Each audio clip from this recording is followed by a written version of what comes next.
Hey yo, hey yo, hey yo, it's been a great day in the frickin' metaverse. Hey yo, hey yo. What's up, brother E? My name is Mr. LeftHouse. This is my brother, Mr. E. Left.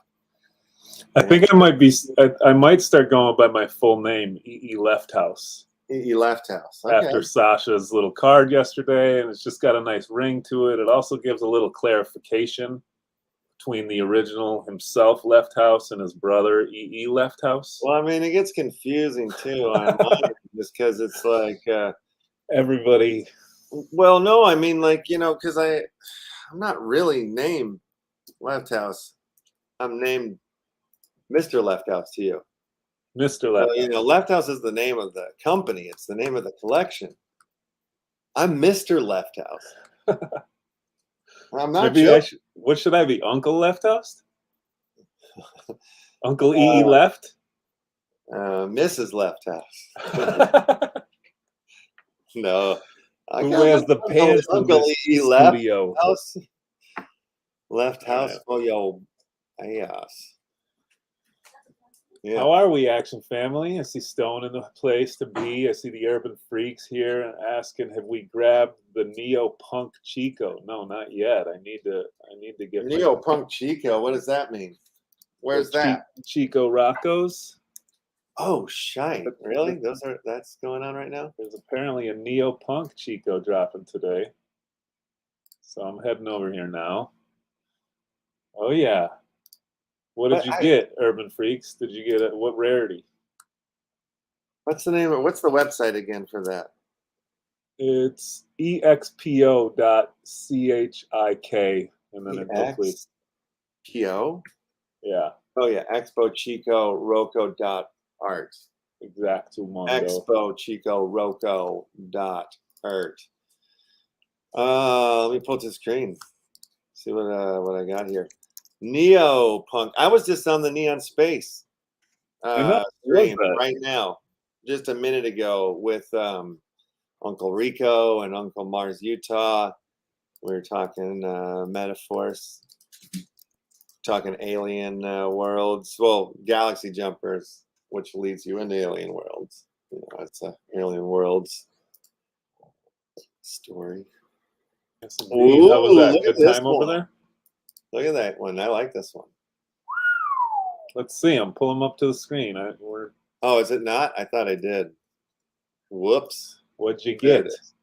Oh, yeah. Pretty little sunshine. Neo Punk. Yeah. Yeah, see the whole correction. There's been, you know what? I think the commons are more rare than the rares. I'm like more excited if I get a common because I only have rares and I got 2 commons. Like, that's wrong. That's wrong math, right? Or you're a lucky collector. No, because these are the ones that come out every day. It's not like they're like, you'll get the same one I got today. You're right.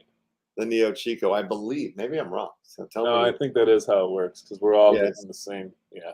Yeah, it's just it's the one for the day, I believe, that they're putting out. Like this one's pretty neat. I don't know if you got this one. It's kind of like a basketball one. Mars Utah. No, I didn't get that one. I saw it in your collection though. Yeah, it's got a little basketball vibe to it. The gays Rocco. Yeah. Yeah, that's cool. That's pretty cool. Let's get ready to marble. I was on the Neon Space and they had their marble thing was like awesome. They have Buffer doing the let's get ready to rumble, and they have like a little intro and stuff. Like, damn. It's like an official marble race at that point. Yeah, it makes it a little bit more legitimized when you're rocking and rolling. So yeah, you know what to do. Enter into the marble race. You hit exclamations. Belay. I'm doing it now. I'll join in on this one too. Why not? Yeah. Oh yeah, man. What a day yesterday was. What a crazy show that was. It was like the Whelps Forsaken Wednesday, first official Forsaken. I mean, which I felt kind of bad. We only give them a 30-minute slot on the first, official weekly. it's not meant to be. But I had already had booked the Sasha from the Wombat like so long before, and I, you know how I am. I'm a loose dude in a loose mood. I just say, yeah, we can. Yeah, that day's great. And I went to the calendar and I was like, oh, the day is triple booked. Gonna be really great because we're gonna put you guys all on the same day and make it good for the people, the viewers. That was a fun one though yesterday. I mean, It was. It was We really got the fun. NFT done. Yeah, I got it in my wallet here. I got it. Sascha Wombat times NFT Action News. Yeah, I love it. I'll pull mine up so people know what the heck you were talking about here. Which I've got a bone. I got a bone to pick with Uncle Vis. Really? Well, not really, but like this is the one that I got. But when he sent it to, like, I was like, this, and I did all of like the minting or not the minting. I got it all the template and the schema stuff set up for it. Yeah.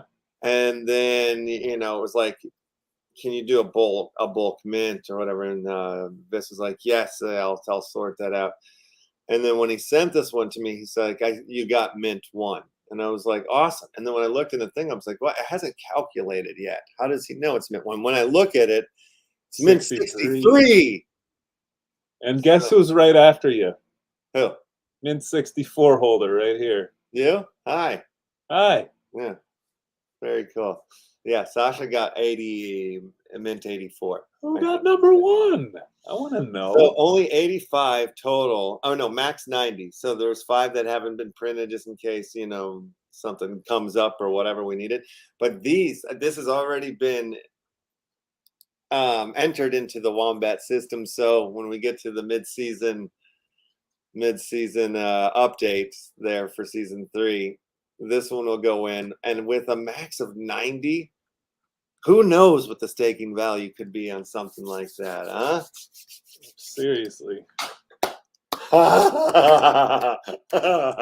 Yeah, so that's fun. But yeah, it's a good one. Turned out good. It is. I want to continue to do more sort of things like this, like live action NFT creation. We had some ideas that we were passing around that I think would be fun. I've been farting on one for a long time that I think would be real fun. Be real fun. All right, let's get back into the marbles. Are we ready to roll some MERBs? The frozen tundra. It's 14 people in, 14 people watching. That's how we're starting. So we're gonna drop the marbs. Let's do it. The early bird gets the marble. Gets to race the marble. Gets the whatever we're giving away right now, Bob. Do we want to give away tokens or NFTs right now? What does the chat say? Let's ask these 14 that are here with us now.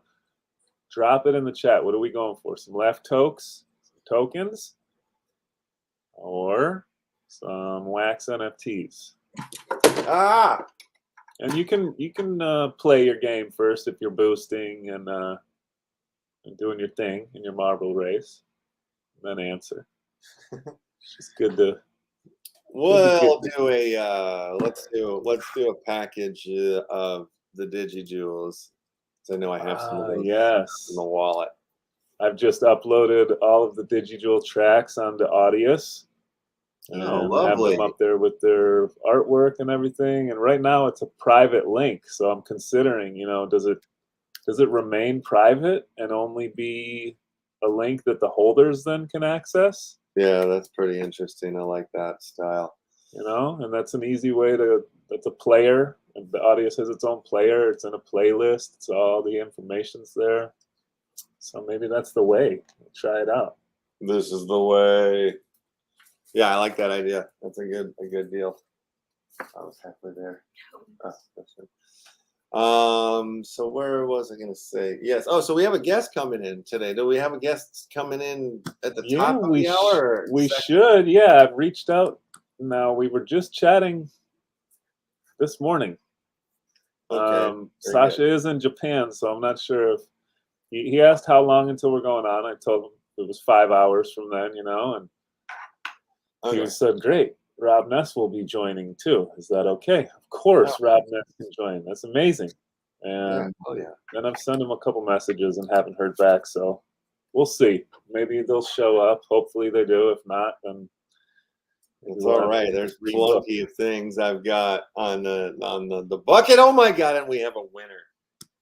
And that winner is Chuck. Chuck, I'm gonna whisper you a fine package. A fine package of DigiJewels right here for you. Wow. Beautiful. DigiJewels. Hey! Knuckles likes them. Knuckles is a big fan. Let me do this behind the scenes because I'm just going to create a Gifty link. And that generated Gifty link will be whispered to you. Is that Chucky who took that one? What's up? Who took that one? Chucky. Chucky, congrats. I thought so. 0648 or 44. Chucky the Great. Chucky the Great. Oh, I gotta get over to the right. I'm in the wrong space. I was in the neon space. Oh, there's Chucky. There we are. Check your whisper. Now.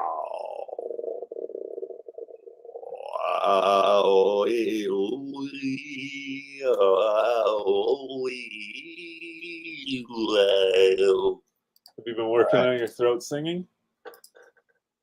My old school beatbox king. My old school beatbox king. Yes, indeed. All right.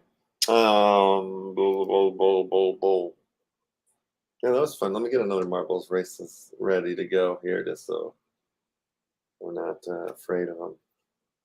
Yes, afraid of you, rogue. While you do that, I'm gonna pull up a track that just got dropped to me. Oh yeah, please. From our friend Yoshi. Let's have a listen real quick. I don't know what this is exactly. The Yoshi Way just showed up, and here's our NFT Action News, Sascha Wombat. And let's see what this is all about.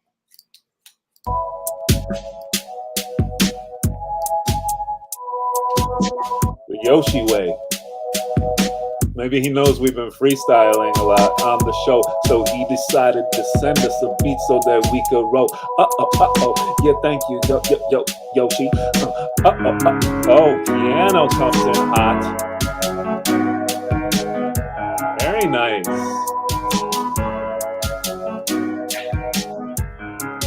Yoshi's the man.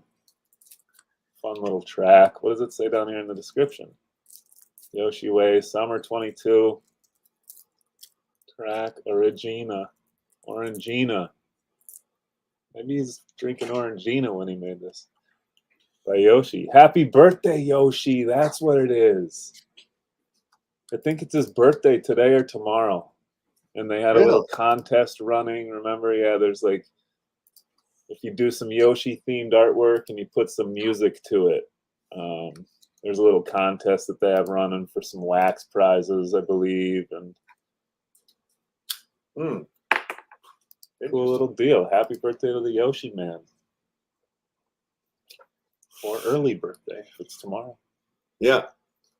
Well, you know, we were talking about the Alien Worlds, you know, the Galaxy Jumper stuff, which is coming out very soon. But then, like, you know, I was like yammering yesterday, right? We looked at it. We looked over at the Alien Worlds. I'm like, what's going on? Why? How? And it's like, oh, they had some updates, right? Yeah. So now I'm back at it. I'm back in, I'm grinding and mining again, you know, because like, and it's been helping me kind of keep on the Wombat as well too, because it's about the same amount of time I'm running, you know, on a mine right now. I'm mining Neary on the, you know, the Metaforce land. Yeah. But the thing is now, which is kind of cool, it's not just like, oh, you're not just mining for this Trillium, right? You've got these NFT points now. So that's what's that's the motivation for me, really. It's like, oh, this whole new system that they got set up. And then once you get, you know, you reach up to these amount of points, you can redeem these different NFTs or whatnot, you know, that they have. So I'm like, all right, that's kind of fun.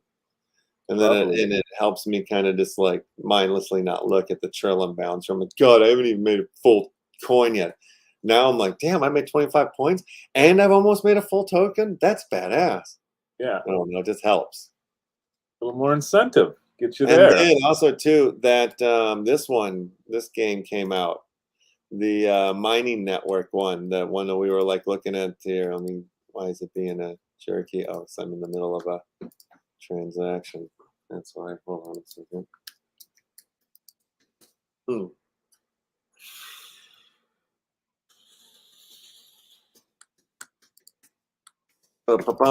know what I'm talking about? You know this one? Can you see? What are we seeing? Oh yeah, you're seeing on myself.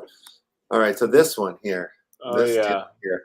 And it's free to get yourself up and running it. You know, just come down into the start button, and there was like a login registration type of thing or whatever, you know, and they hook you up with an ASEC miner, and it's free. And then I keep upgrading it. I've gotten it up to level 16. There's been some rewards to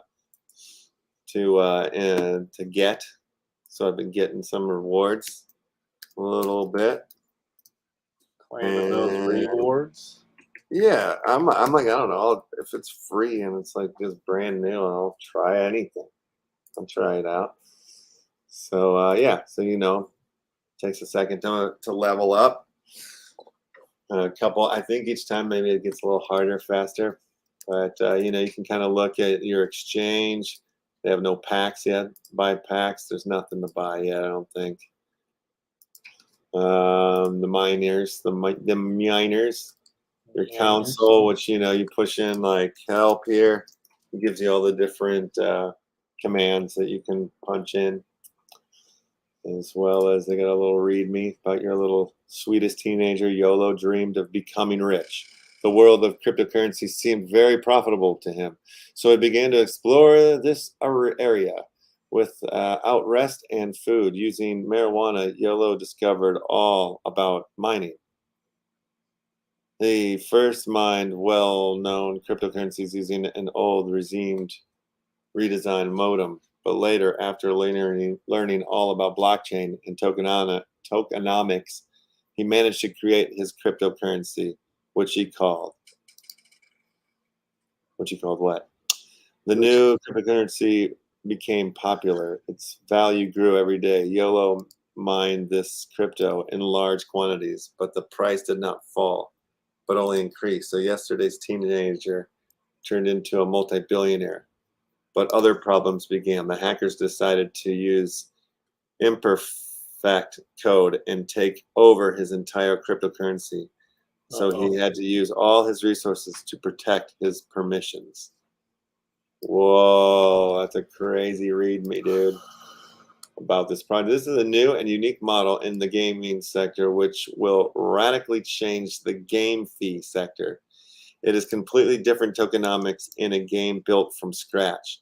Mining Network is a game on Wax blockchain. It combines free-to-play and play-to-earn models. Every new user gets a free NFT to play and earn immediately after registering in the game. Mining Networks is a game with a revolutionary economic model that has never been used in the blockchain. The point is that the amount of exaggerated game resources is not equal to the issued number of tokens. The number of game resources will increase as the number of players increase and their game assets improve. The issue of game tokens will decrease constantly. This solution will ensure a constant increase in the token's price and save the economy from negative phenomena such as excessive inflation. The essence of the mining networks is to get the maximum amount of game resources and at the best time to exchange it for a game token. So that's what it's all about. I like that. Roadmap here. Launch the project website, social media channels, registration, the Atomic Hub, testnet, game launch, error correction, project whitelist, presentation of the first level ASECs, launch the game, micro drops, establishment of the mining expert council, improving the process for the game, the presentation of the following ASICs, hacker assistance, crypto bank, hardware upgrade. That's the roadmap that we have in front of us here. Urban Freaks is on level 42 already in mining network. Heck yes. Amazing. Yeah, I'm working my upgrades. I'm now up to 18, or going to 18 right now. And yeah, it's going. And I think it's that's what I'm doing. Clicking the button. Clicking the button here, boss. Clicking the button here, boss. Click, clicker. Clicker, clicker. Oh, thank you, Rob. Clicker, clicker. Let me see. What do we got here? Got one for you. Got one for you guys to take a look at. You heard about this one, Em? I'm sure you have. You're on the up and up on what's going on over there on the east side of the things when it comes to NFT projects. Meme Land. You heard of Meme Land? I don't think I've seen this, but I feel like I've heard of Meme Land. Okay, 9Gaga's first NFT collection. 9Gag. Founded in 2008, 9Gaga's mission is to make the world happier. 9GAG has a global audience of 200 million across our website, apps, Instagram, Facebook, Twitter, and TikTok. 9Gaga is backed by first round capital, Freestyle Capital, Greycroft Partners, True Ventures, Y Combinator, 500 startups, and more. Meme Land is 9Gaga's first NFT collection, enough said. Meme Land is not just a JPEG. The year is redacted 9,999. Captains with their pirate crews explore the broken sea in search of the world's legendary treasure island known as the Meme Land. Join them in their quest for glory, fortune, love, and of course memes. Meme Land is a collection of 9,999 utility-enabled PFPs.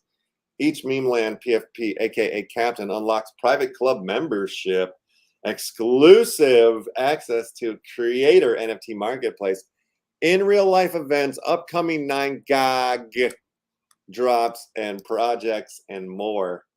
Everything meme. The meme is love. Meme is life. Every captain yields redacted meme token every day for redacted years.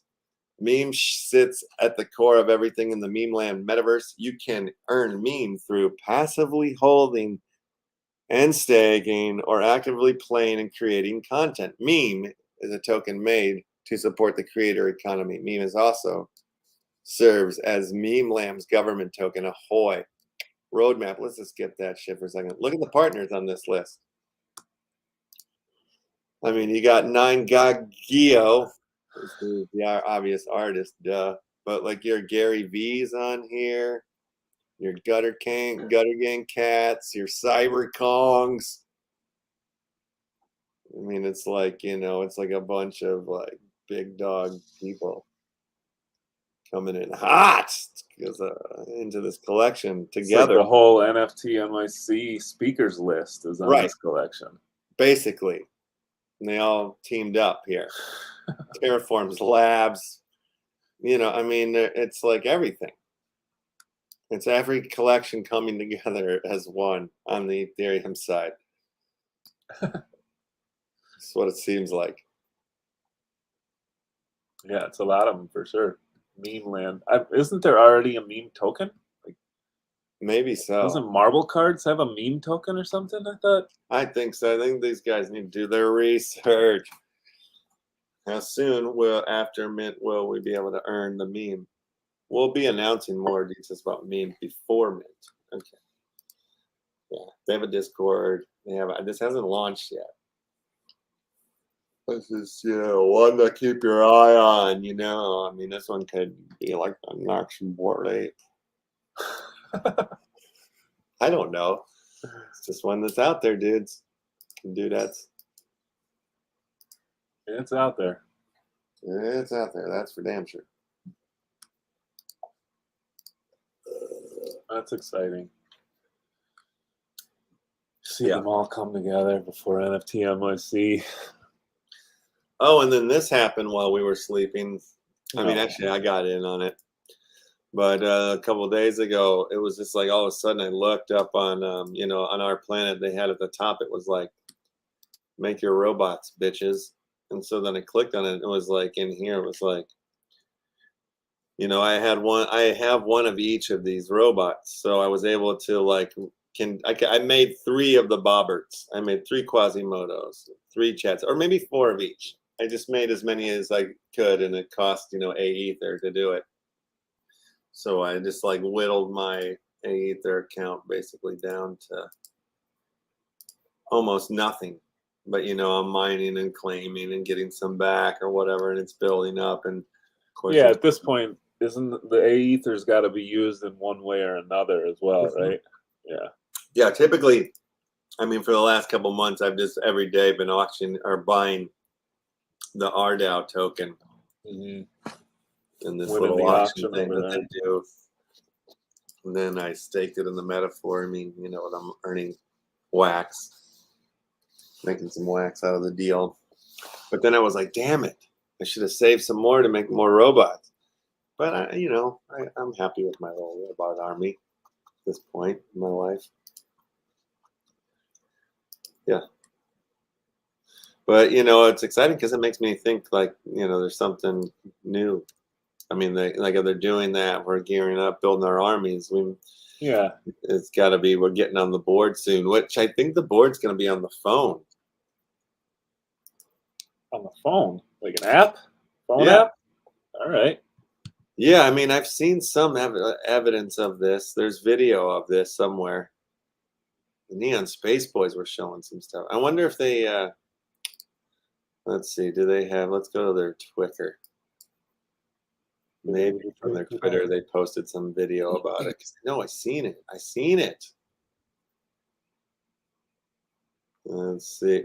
Get more small packs of robots. Let's see. Craft your bot army. Am I not following? I am. Okay. The sale of robots. No, okay, that was coming up. They must have dropped that. This little land. Oh, yeah. Burn NFT. That's the one I fucking missed because I was working or whatever.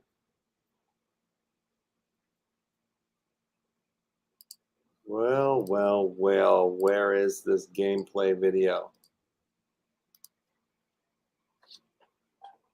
I don't know where it is. It's deep. It could have been, you know, in a dream I had. I could have dreamed this stuff, bros. That could have been from imagination I had. No, yeah, it's good to see. You know, when they kind of announced first that they kind of their whole experience from launching to blowing up to then turning, like a lot of people turning against them, it seemed like, and them trying to rediscover exactly what it was that they're building. And it seems like some of that stuff's starting to come to life. So it's very, very cool to see. I mean, you're used to maybe how quick things moved in the original Our Planet. But I mean, do you see this? No. I've seen this stuff moving around. Yeah. You know, and it's kind of in that phone. It was like in the phone, you know, like screen window that I was watching this footage happen in that format. I seen a bad moon rising. I see, oh my God, robots and dinosaurs. Yeah, I don't know where I've seen this. Where it is? Maybe somebody's got a video linky here. Yeah. This is funny. This is a pre-recorded stream, actually. So thank you for tuning in. Let's have a race to prove that it's a pre-recorded stream, you know? Great song. Thank you. Thank you, Stud. You're on mute, buddy. I can't hear a word you're saying. Ask your questions. What's your question? It's Pratchy has some questions that they would like to ask. Oh yeah, ask me anything. Ask Emma anything. Ask us anything. We'll do our best to answer.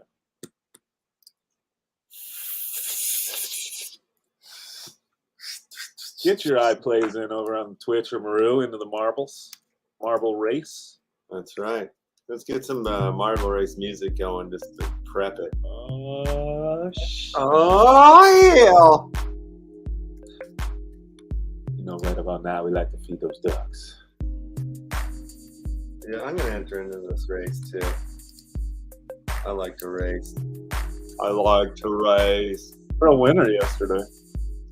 I did win. I forgot about that. Don't forget to send yourself something. Yeah, I should have one of those.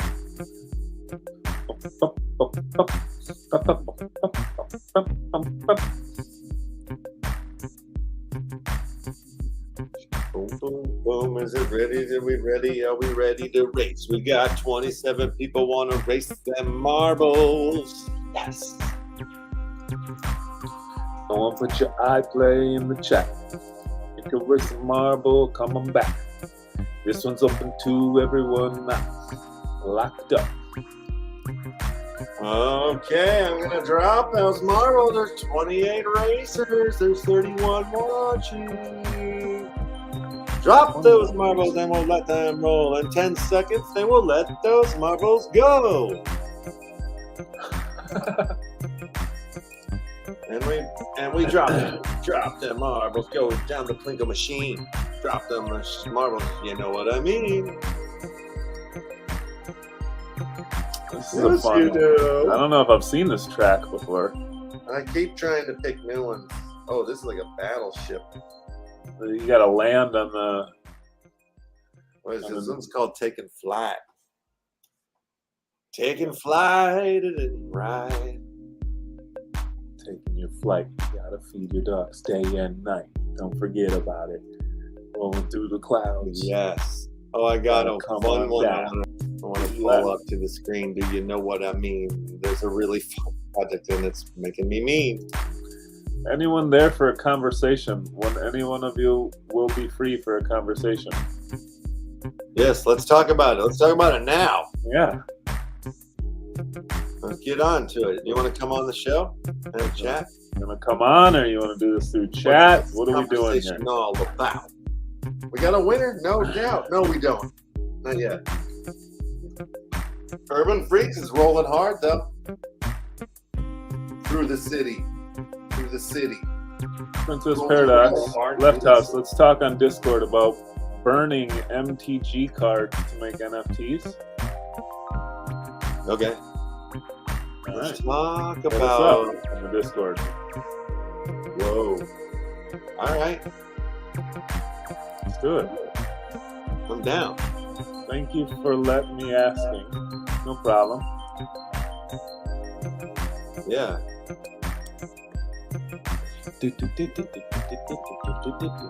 I'm free for a conversation now. That's what we do. I'm gonna dress like a cow. Yo, I can't see anything right now. It's so icy and skyy and cloudy. Oh man, our boy Fading coming through with one of the best chats of the day yet. I weed! Exclamation point weed. Urban Freaks, the winner. I'm down. Send proof. Draw Left House on the card and burn it. You want to draw me? Yeah, do it right now. What do you want me to do? What do we got to do? Yeah, what do we need to do? Is Left House the model right now? Does he need to freeze frame for you guys for 10 seconds? Yeah, I can take off the background so it's just a green screen, you know, so you can get like a good shot of me if you want to like include me in. Alrighty here. Any one of you search on my Instagram, you'll get a surprise. All right, search his Instagram name. It's Pratchy2511. Search it up there. Pull it up. Let's see if we can bring it to the screen. All right, Urban, you're the man. I haven't been on Instagram in ages. Instagram. Love this. You can get. You don't have to go to your phone through your phone. You know what I mean? You can do it on the internet. I am. I know. I'm just being a dork. And punch it. All right, check your whispers there, my friend. It's Pratchy.21? What'd you call me? What is the? Oh, yeah. I'll read it. I'll read it out to you right now. His name is ITSPRACHI 2511. That's the deal there. I just sent you the DigiJewels over there, Mr. Urban Freaks NFT. All right, let's see. Are you bringing it? Have you found it yet? Yes, I believe so. Beautiful. You gotta let us know if this is the correct one, Pratchy. Yeah, it's gotta be. And here we are. Here we are. It's Pratchy 2511 with a little blue mark and a check in it. 4 posts, 380,000 followers, 6 that you're following. Pratchy sports woman, crypto tea trader, NFT collector, helping NFT artists daily. Need any help related to your project, NFT, feel free to message me anytime. Really? All right. Hold on a second. How much you charge here? I think this is like there's a fee. I smell a fee involved here. Yeah. Pratchy. That's what I think. New York City. I think there's a fee involved. Correct me if I'm wrong. Tell me. I'd like to be wrong. I'd like to be wrong. Help people by get their project noticed. I don't know, Pratchy. You're gonna have to. So check this one out. Check this out. This one we've been dreaming of this. We've been talking about this happening, and then somebody did it. The Metagochi, the virtual pet metaverse platform on the ERC20 network. It's like the Tamagotchi from back in the day, right? Mm-hmm. And like they have like a phone app for it too, so you can, you got to feed it, you got to take care of it, you can mint the egg, then you got your gochis over here. And if you don't, they can die. I think they can freaking I've seen some other ones that have some other projects, like this, that you don't take care of them. You have to take care of these. If you don't remember the Tamagotchis, maybe some of you guys are a little young. But we used to carry these things around in our pocket, and the little poops, and you have to clean up the poops and feed your little guy. And then if you don't, it dies. It was a big deal. These were huge back in my day. But yeah, now they've upgraded. You can stake. They got a mochi token that's all mixed into it. They got a shop. Look at how cute that shop is. Hey, look who's joining us today. He smells something fishy. I did too. Dan with Finks that Pratchy. The Metagochi Metaverse ready to dive in. They've got that coming. They're burning tokens. It's a 0.05, so that's like right around 100 buckos right now. If you wanted to Metagochi it up. Check this out. Remember this is this game Ocean Planet that's on the Hive network, right? Mm-hmm.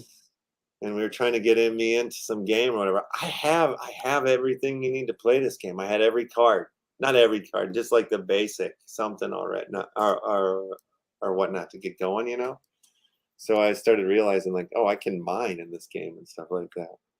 See, this is my little boat right there. If I hit the start mining button, I could get into it. But they have like crazy map. We were looking at this the other day, right? Mm-hmm. What the hell happened?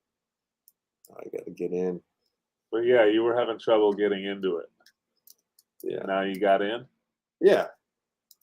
Very nice. And I messed around with it a little bit. Oh, that's the wrong password. Whoops.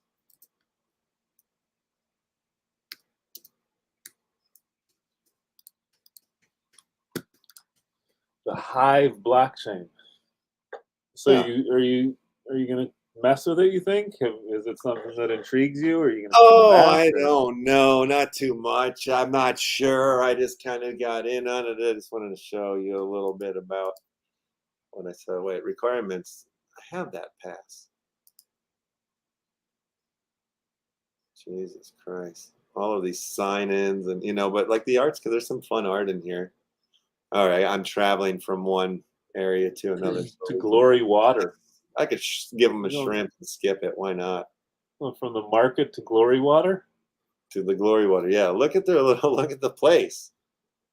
It's like, sort of like that Kevin Costner movie. Waterland? Water World. So they got the farm over here. You got your market, a little food truck, the garage, the gas station. This is my home.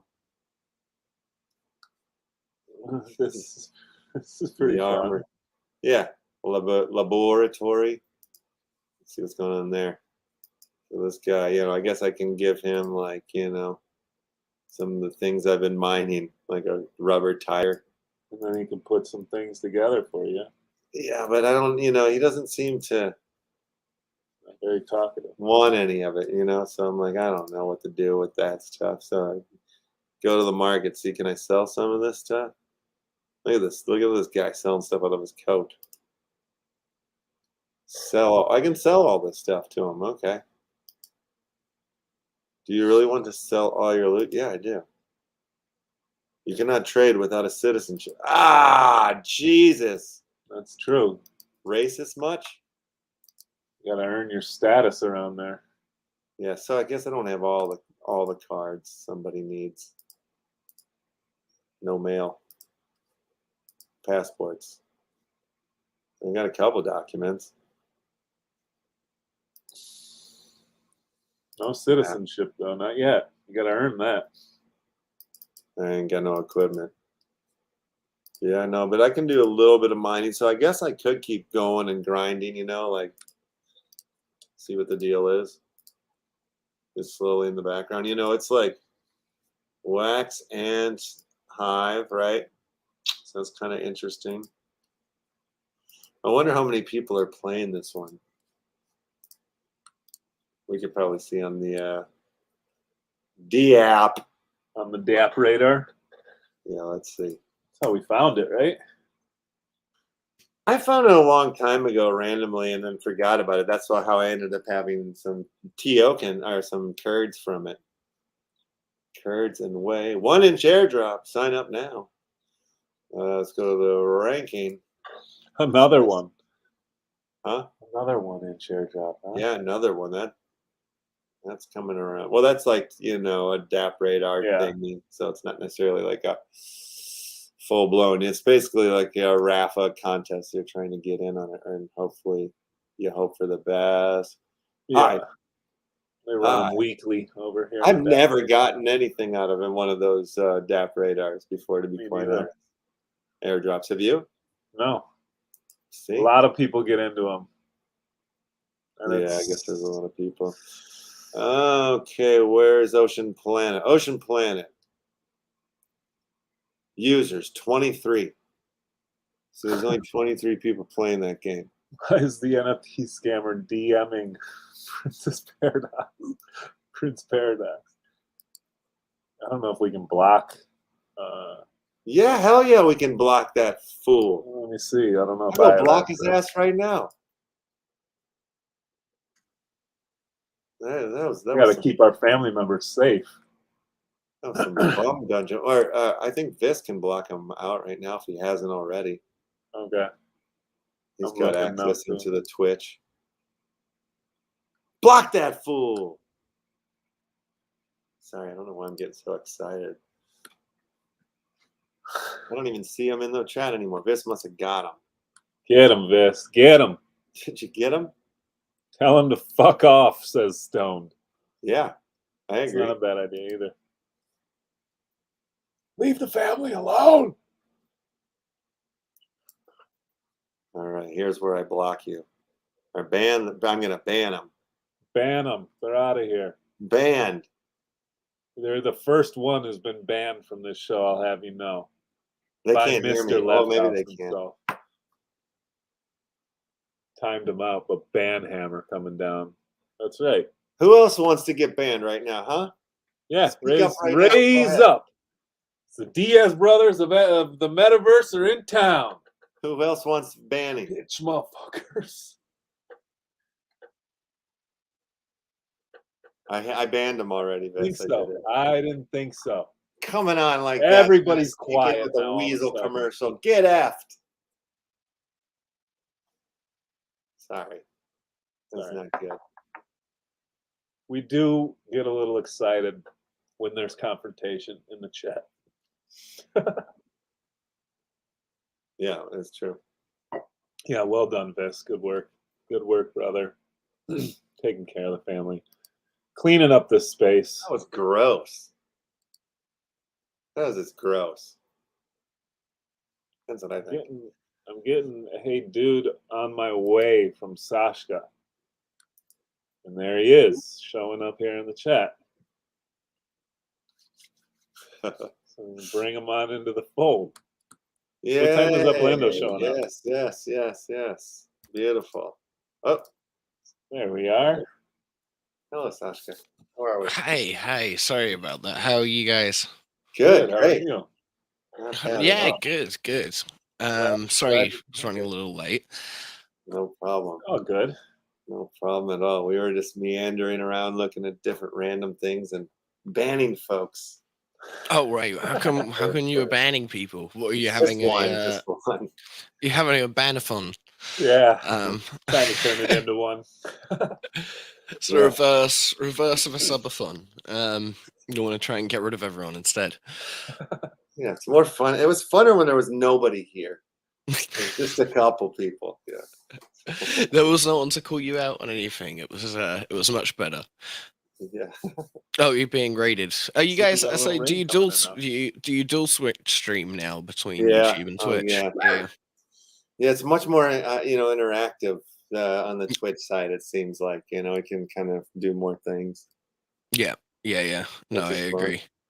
What have you been working on? What's been going on in your world? So for the last 6 months, I've just kind of been taking a little step back from NFTs in general and trying to look at it as like a whole thing, and work out what the next kind of stage is for BAE, what the next stage is for the whole like space. And that's why I wanted to get FOMA out. I mean, it's 500 plus artists.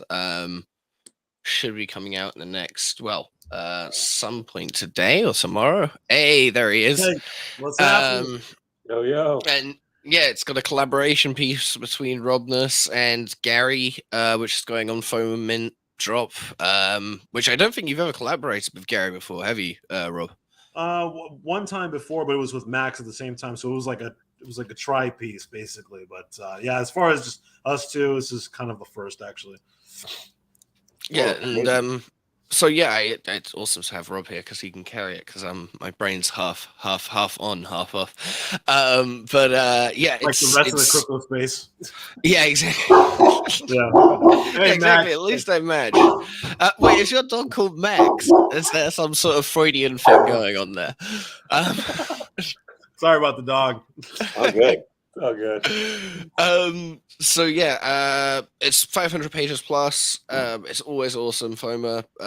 But yeah, I'll let Rob kind of take it because I spoke about it a load in the interview earlier today as well.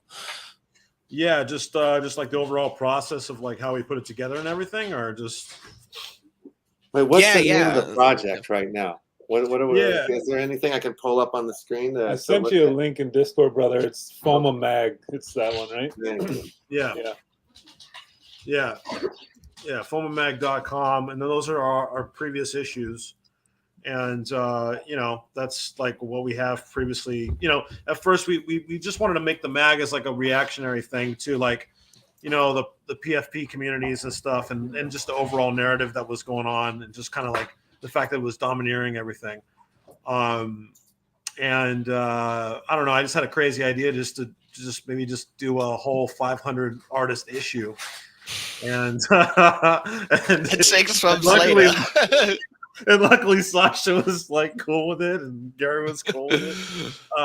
But I guess really it kind of stayed with the whole spirit of it, because really, I mean, the last year it's gone to a fever pitch. So I think my inclination was like, let's do a really big issue, And so Yeah, so like I think that was just kind of like the clap back to it. But yeah, I mean, we wanted to make it just like advertisement free, and really we just kind of did it for our own enjoyment as well. And I just really like myself and Gary and Sasha, we just really we're like passionate about making sure that like actual like crypto artists would be would be seen and just have another outlet. And I realized too that like having a magazine through the Twitter space would be more effective than just saying, oh, come to my on cyber, or we didn't even have my on cyber actually before that, but like just having a periodical of some sort to just spread around the Twitterverse so that people can check it, so but yeah, I mean, this is basically, these are the past issues, and I tried my best to just scout, anybody that was coming onto the scene and really bringing something to the table, and just various styles. I mean, I was trying my best to just kind of keep it open. Like, even if some people were in the PFP field as well, like, it just depended. It just for me, it was just, do they have talent or not? And so I would just go scour and, and yeah, we just only the back issues button works. We have an about and a contact button, but they just lead to nowhere. We should really get that taken off. But yeah, to go on to what Rob was saying as well, there's also a 5th issue that's missing from the site, needs to be added. But also each magazine kind of captures not only like what was happening in crypto art, what kind of was happening in the world a little bit culturally, and there are all these little mirrors and just kind of windows into points of time, because we let people submit articles as well. So every single article has like a unique sort of thing. I'm not sure what's the deal with number 1, but number 1 is kind of ironically, it's about Max and him being censored from a given platform, and it's the only one for some reason that has an error on the website. I can probably send you a link, but I think that's kind of funny that one does. Yeah, we banned him from FOMA. Remember? Yeah, we banned him. Oh yeah, that's right. He wants to be banned so much, we banned him from FOMA. So yeah. Let me see if I can get the link no, for number 1 actually. Yeah, cool. Yeah, we made sure to we removed him from that. So, no, these things look amazing, dude. They remind me of back in the day, the little Frank magazines that you would get like out at parties or just like random events and stuff. I love checking them out and flipping through them. Definitely. Yeah, just like one of those, like after some type of show or something, someone's passing you a magazine, kind of like a DIY kind of thing. Like that's what we're kind of aiming for. Yeah. And that's issue 1. I just sent it over. Okay. Yeah. I don't know why the one on the website doesn't work. It's okay. Yeah, and I mean that was kind of the idea I had, but with Gary's design chops, I mean he's a whiz. I mean the guy is just visually, when it comes to design and stuff, he just knows where to put things. Yeah. He's just a master at it. And there you go. That's the first issue right there. And I mean, it was kind of funny. I was like, okay, well, shoot, we got the best looking mag in the space right now. Thanks, Gary. Yeah. But yeah, so basically we all kind of spread work amongst all of ourselves. Like I would do all the curation with just looking for all the artwork and stuff.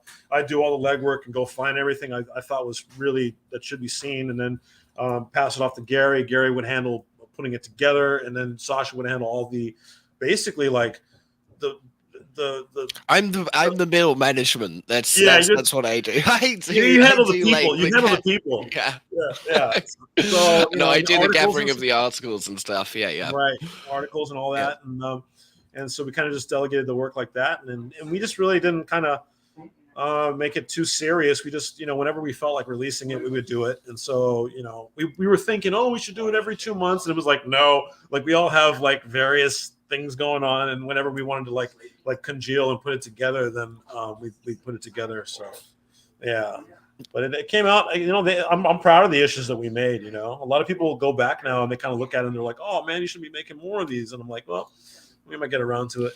We do a comic book on the Wax blockchain called Metaphors Comics, and I know exactly everything that you're saying right now. It's not easy to put these things together at all. It takes a lot of effort and time, and and to do one every 2 months is hard. Like that's tough. Yeah.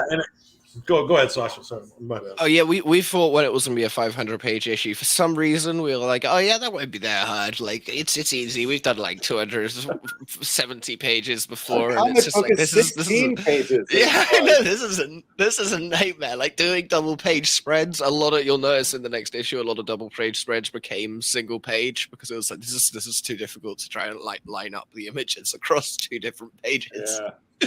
I feel Gary's pain because I helped out with about other things, and I was like, wow, how did he put because he used to put them together in like a couple of days, but like I think he's just a machine when he wants to actually like get it done. He just like powers through because like this, I don't know how he was making everything match so perfectly. There's just a lot of passion in them. Yeah, I mean, beautiful. Yeah, and the idea of doing a 500 artist issue. I mean, I think I spent probably about, I think the month of January into February, I was doing like every day trying to find at least like 20, 25 artists. I was trying to like actually make a regimen, and I was like falling behind. I'm like, I gotta find 50 today.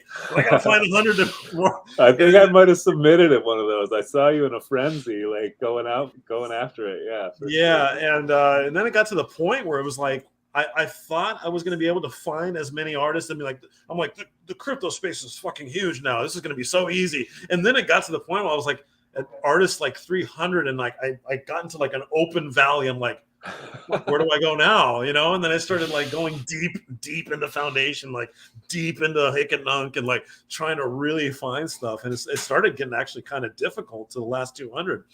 But I managed to find a bunch of great shit, man. It's awesome. But yeah, it was some work, man. I mean, it's kind of funny now we talk about making a normal issue, and it's like, man, that's gonna be cake. That's gonna be so cake.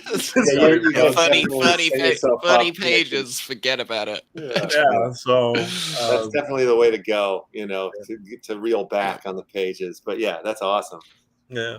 Yeah, I mean, it's also what I love with FOMO is it's kind of just like us coming along and being like, hey, look at all this cool shit. Like it's not just each issue you'll find stuff that's not just like normal what people think of crypto art. You'll find like bizarre things. You'll find artists who are doing stuff in a completely different way, and it really is just like a good example of like the crazy stuff that is out there, because a lot of it gets overlooked, like overshadowed by the trend of the day. But you realize how like diverse the kind of artist style is in this space. It's literally everything.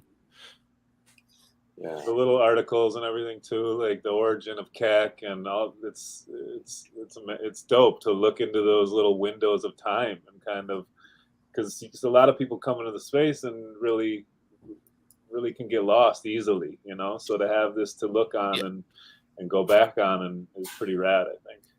Oh yeah, and we're much more polite in the earlier issues. We get ruder and ruder as we go along. I'm noticing at the end.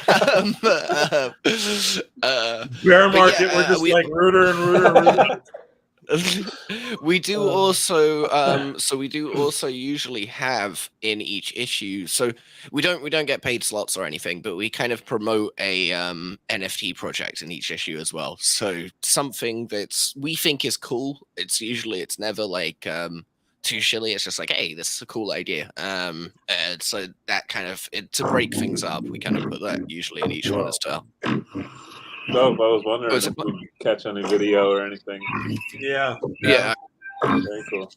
Well, it's kind of funny too. Actually, now you mentioned the succession of the zine itself. I noticed, like, you know, 3D motion and actual videos and stuff became really predominant after a while. And then, I mean, yeah, this issue we're bringing out. I mean, we were just working on it like a couple nights ago, just putting everything together, and it's like, holy shit! Like most of the artwork's in motion or just it's got sound or something, you know. And so, kind of interesting to see the progression of it. Yeah. Yeah, no, the magazine's it's like an imaginatorium. It's a bit mental and wacky, but I think you're gonna really like it. This article is kind of interesting because this is like a real wild card that we did. Just two brothers that I met.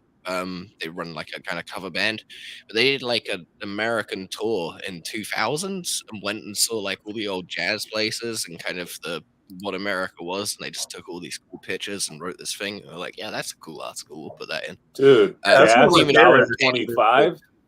Yeah. $1.25 Yeah, yeah. gas prices. Man, I missed that. Yeah, I know, right? What is this? What is this warp time warp? Yeah, he just uses this thing called gasoline, you know. But we just thought it was so cool. Like he just had all these pictures of them driving around in this Cadillac, and it was just like this is just kind of like them in search of the American dream. They said they didn't really find it in many places, but gas was cheap. So yeah, but it was just kind of uplifting, and we really liked it. Great. The whole kind of story that was like, so we'll put stuff like that in there that doesn't necessarily have anything to do with crypto art. It's just kind of fun. So, like, how do you get this magazine? Like, can I get a subscription? You know, like, can I purchase it? So the magazine's completely free, but we're launching this drop of these NFTs. So if you guys and anyone out there really likes what we do, it's going to be limited for 48 hours. It should be going live at some point on the 27th, but keep an eye on the FOMO Twitter just in case of any updates on that. And there'll be two versions of the NFT, one that doesn't move for 0.08 ETH and a animated version for 0.25. If you really like the magazine, you like what we do, consider buying one, not only because it's a commemorative issue between Rodness and Gary, also kind of helps us get the drive to, we're going to make them anyway, but it gives us the drive to kind of put more and more resources and time into this, and you get a super cool piece of crypto art. Oh yeah. Yeah. I mean, most of the stuff we do with this project is completely free. Like we just do it because we just love doing it, and we just love to put the stuff out there. And you know, another thing too is like a lot of the artists that like get put in the mag, they get really excited about it. So you know, it feels good to just put it out and have people just really stoked and then share it to other people. We figured, hey, why not put out an NFT release for this huge gigantor one, you know, just for this one, and then you know, if people want to support, they can, and then we'll keep making more in the future, and they'll be a lot easier. but we figure for this one, since it's so huge, that we'll drop a little NFT here.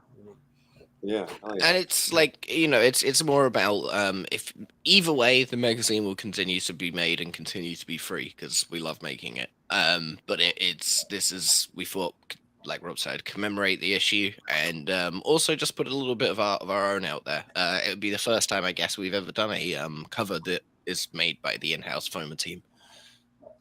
Yeah. No, and I love the piece, to be honest. So I'm stoked to put it out there. Yeah. And and it's gonna be cool when we drop it. I mean, we're basically just gonna bomb Twitter. We'll probably take it over for a day, considering how many people we're gonna. I think we're gonna tag like 500 the amount. Oh yeah, that's just thank you for fading you. But I just sent you issue 5, which is on the website. Be careful when opening it if you're on Twitch, because it does have nudity on the cover, but not in the actual magazine. Just a heads up. I'm super excited to. So this was the last issue we did. Yeah, just skip past. It's not really nudity. No, in fact, it's pretty covered up. Yeah. But this was the last issue we did before we went on. When was this, Rob? Like, this is it's like almost 3 years old now, FOMO. I mean, it's getting there like 2. Yeah, no, it's about 2 years. I mean, it feels like 5 years, but like 2 years. I mean, time's passed, but like, you know, sparingly we put them together, and it's just, honestly, it's like when we just felt like we wanted to do it, and we just felt like, okay, this is like another phase, and like all of a sudden all these artists have shown up. Like for me, I kind of keep an eye on the space. It's not hard to see who's new that enters the space nowadays. You know, I mean, there's a lot more people now, but you know, you kind of see recurring.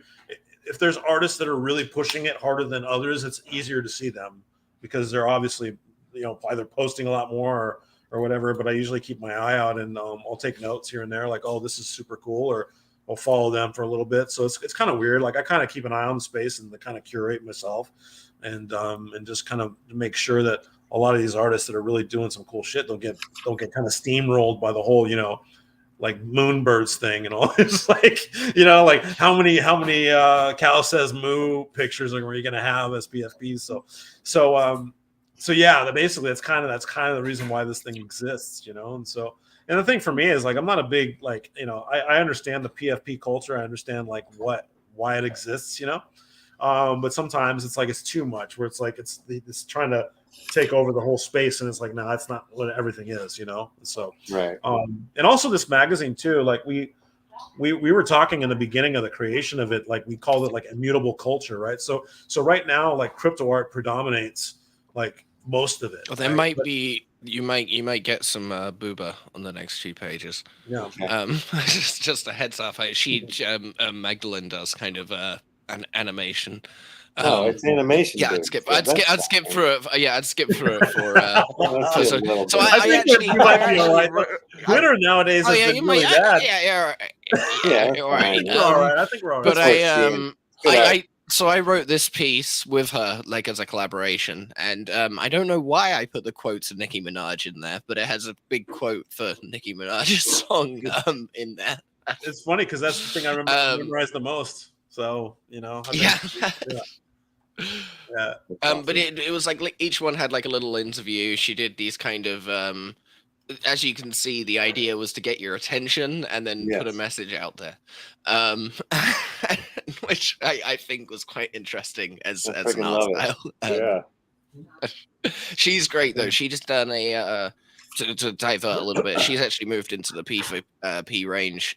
She did some awesome stuff. Of course, with her style, it's called like Crypto Sluts or something. I think Psy bought one, the musician, but they're all different girls with a pill on their tongue, which is like a different crypto. And yeah, they did really well. Her artwork's awesome. Yeah, definitely recommend checking her out. Yeah. That's great. So and I mean, in the future too. I mean, like, yeah, we have that tag like immutable culture, and we were talking about that stuff. And it's like, you know, what is an like NFT really? Like, I mean, it's going to expand to more things. So soon enough, musicians will start, you know, really bringing some stuff, and we might include that too. Sasha and I have talked about this, you know, and in the future, like, actually, it'd be really cool to just bring on some avant-garde musicians who are really bringing it, and it's kind of weird. Like, I think about the music industry is kind of interesting because it's like, what is going to be like the FM radio or like curation in the future with like crypto stuff and music, and how is that going to work? You know, what is a hit? You know, and so I figure actually like curating like musicians on here with doing really weird stuff, like maybe that could be the next pop. I don't know. Like, I just have a lot of these like weird thoughts of like how to actually like get some of this stuff out there, and I think that might be pretty cool. You're in dangerous territory again. I know, I love some of the it. magazine Great. pages are yeah. This is Mr. Yuck. So yeah, Mr. Yuck's a awesome. lot of the stuff you got to read the articles that accompany it as well. Like, a lot of people might just see the visuals and then get to make preconceptions about it. But like, his work especially is actually, the whole point of it is it's supposed to disgust you, because he thinks that that's a positive emotion that we hide too much in the world. It makes his art really hard to buy and own, but it is a cool message. Like, if you actually read his reasoning, and we went through, and he was really particular about how we put it down, and it just after reading it, it's like, okay, that makes sense. Like, what you're actually trying to do. Yeah, Mr. Yuck is like he's like the Indiana Jones of like the cesspool of the internet. Like, he finds the grotesque of the grotesque, and he's like, "Here's a collage. What do you think?" Like, every time I see it, that's his. Yeah, he's a master at that, and that's he's looked into the abyss of the digital space, maybe a bit too much. Yeah, someone's got to do it. You know? So good. Someone's got to do it. But yeah, so this is it's making me worry about the other issue. Looking how great these back issues are, but yeah, we're gonna take. When you see it, I mean, bear in mind I think it's 540 pages, the next one, so it's something kind of special. Amazing. It's going to be a little bit different to these ones, because I think these are about 70 pages long. This is Bullion X, so this is what I was talking about, promoting kind of a little NFT projects in each one. So we just thought they were cool. They didn't pay us anything. So we published this for them because I just thought it was a cool concept. You buying digital. I'm not sure how big they are anymore, but I still think it's a cool idea. Is you buy pieces of gold medallions that are worth an amount of DigiX. DigiX is a currency that's backed by gold, so it's like you actually melt your DigiX into these gold coins, and at any point you can unmelt it and get it back. And I just thought that was kind of a cool concept, so we included them. That's cool. Yeah, I love. They look like they have the Binance logo, but they don't. That's another thing. Anything with gold, geometric design is like, is that Binance? Yeah. And actually, Rob, it's funny you were talking about music, because that's something to segue a little bit. Is that's something that I've never seen like done right in crypto. Is how do you, without giving away like ideas, how do you think people could do it? Because it's never like, you know, I've seen so many people try and do it, but I've never seen like a successful kind of paradigm that shifts something for music. Yeah. Well, from my observation, I just think there's a lot of like musicians right now that are kind of like scattered in the space. There's a guy I know, his name is Mighty33. He's a producer, and he's trying to get his own little crew going on. And there's DAO Records. It's very scattered.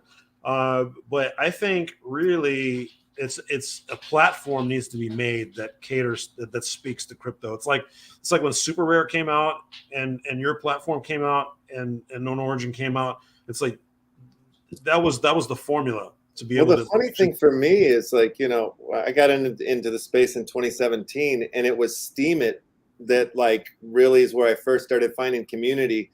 Yeah. And as a musician, I was like releasing a song a day. I entered into all these contests. I got into this like contest league. I got like 3rd place out of like 200 musicians.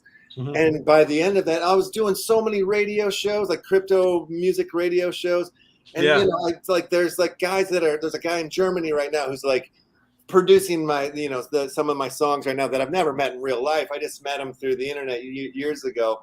Yeah. But it was like I started to like make like a pretty decent living just like by posting my music and like getting the interaction of the community and these contests and stuff.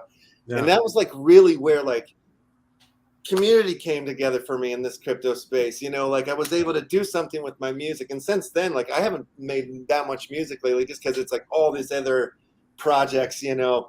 Right. The comic book, which I mentioned, we have a feature film called Rabbit Hole that we're going to release in November, all by way of NFT, you know. So there's just a million ideas in my mind. So it's like I haven't gotten to do as much music as I like. But, you know, from our own collection, like we created a thing called DigiJewels. And they're like little gifts of like little digital jewels. You buy those and blend them up for songs that Emmett made, E.422 has made, and that's like the first batch or whatever. And like we're not selling the songs; you have to blend to get to them. So just trying to like make it kind of fun, you know. Yeah. But yeah. So you know, now that the NFTs, like we're starting to see like a lot of music projects pick up, but I'm very curious. Like I'm like, who's on your radar? Like when you're saying avant-garde musicians, I'm like, that's like you're speaking my language again, you know? So I think it's like I don't even know what I'm looking for. Yeah, but you know, it's like with any type of like revolution or some sort, or some type of movement or some sort, there has to be a soundtrack to it, right? Yeah, I don't think necessarily. Like, there's electronica, there's rave music, there's stuff that sounds like, you know, the 90s hacker soundtrack, you know, but then there's hip hop and stuff. But I'm like, is there maybe a new type of music that might pop out that will actually sound like crypto, like aesthetically, like it fits with this vibe somehow. I don't know, but like I'm just keeping an eye out for like anything that's weird that pops up and all of a sudden, I mean, like for me, I think a platform should be. Like they were talking about Spotify as being, Spotify is going to do NFTs now. I'm like, Spotify is not going to be the platform for NFTs. It's just not. I think they do that to get press a lot. Like I've heard that Instagram and Facebook are launching NFTs like 4 or 5 times. I feel like they just kind of say, they put it out there and they're like, yay, people are speaking about us for like a month. Are we actually going to launch the NFTs? It's like, NFTs? What's an NFT? It just doesn't make sense. I've never. Like I don't think everyone's Instagram does need to be saved forever, or everyone's Spotify playlist needs to be saved forever. It doesn't necessarily need to be done. No, it's like the same. Like when in 2017 there was a lot of businesses that started adding the word blockchain to their title, you know, and then just because they were getting more hits or whatever that way, but they had nothing to do with the blockchain. Or a permissioned ledger. Remember that one? Life Masters and the Wall Street Gang, you know? Permission. Is that the one? Was that the one that was a bar that just added blockchain and then added themselves to the New York Stock Exchange? Oh yeah, they did amazing.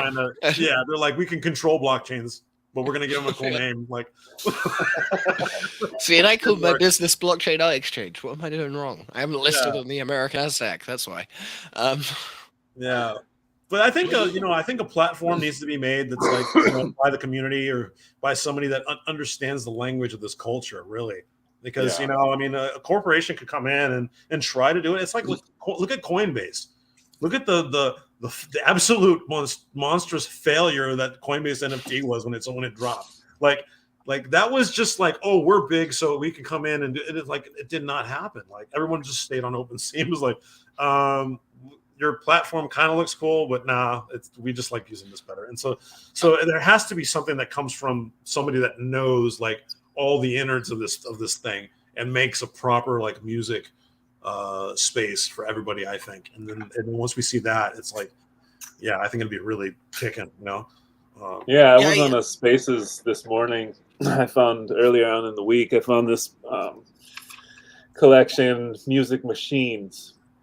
And it's a PFP collection, but their whole thing is about raising funds and granting artists that the community then votes on to support and give a 3 ETH kind of reward to 5 different artists and keep that kind of ongoing. And I thought that was pretty cool. I see a lot of the Sound XYZs and catalog and those types of things that are popping up.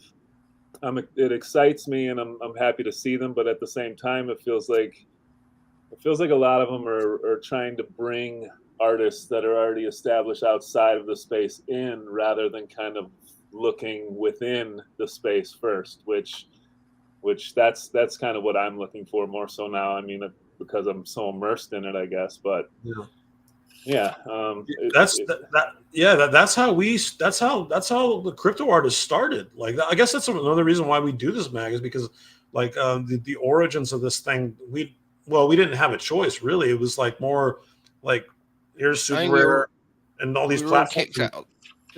We were all kind of rejected by the art world, so it was kind of, I feel like FOMO, and a lot of the platforms were all built for the same reason. It was like, well, we'll go build our own to do the Futurama thing. We'll go build our own art world with blackjack and hookers. Forget the blackjack, add the hookers.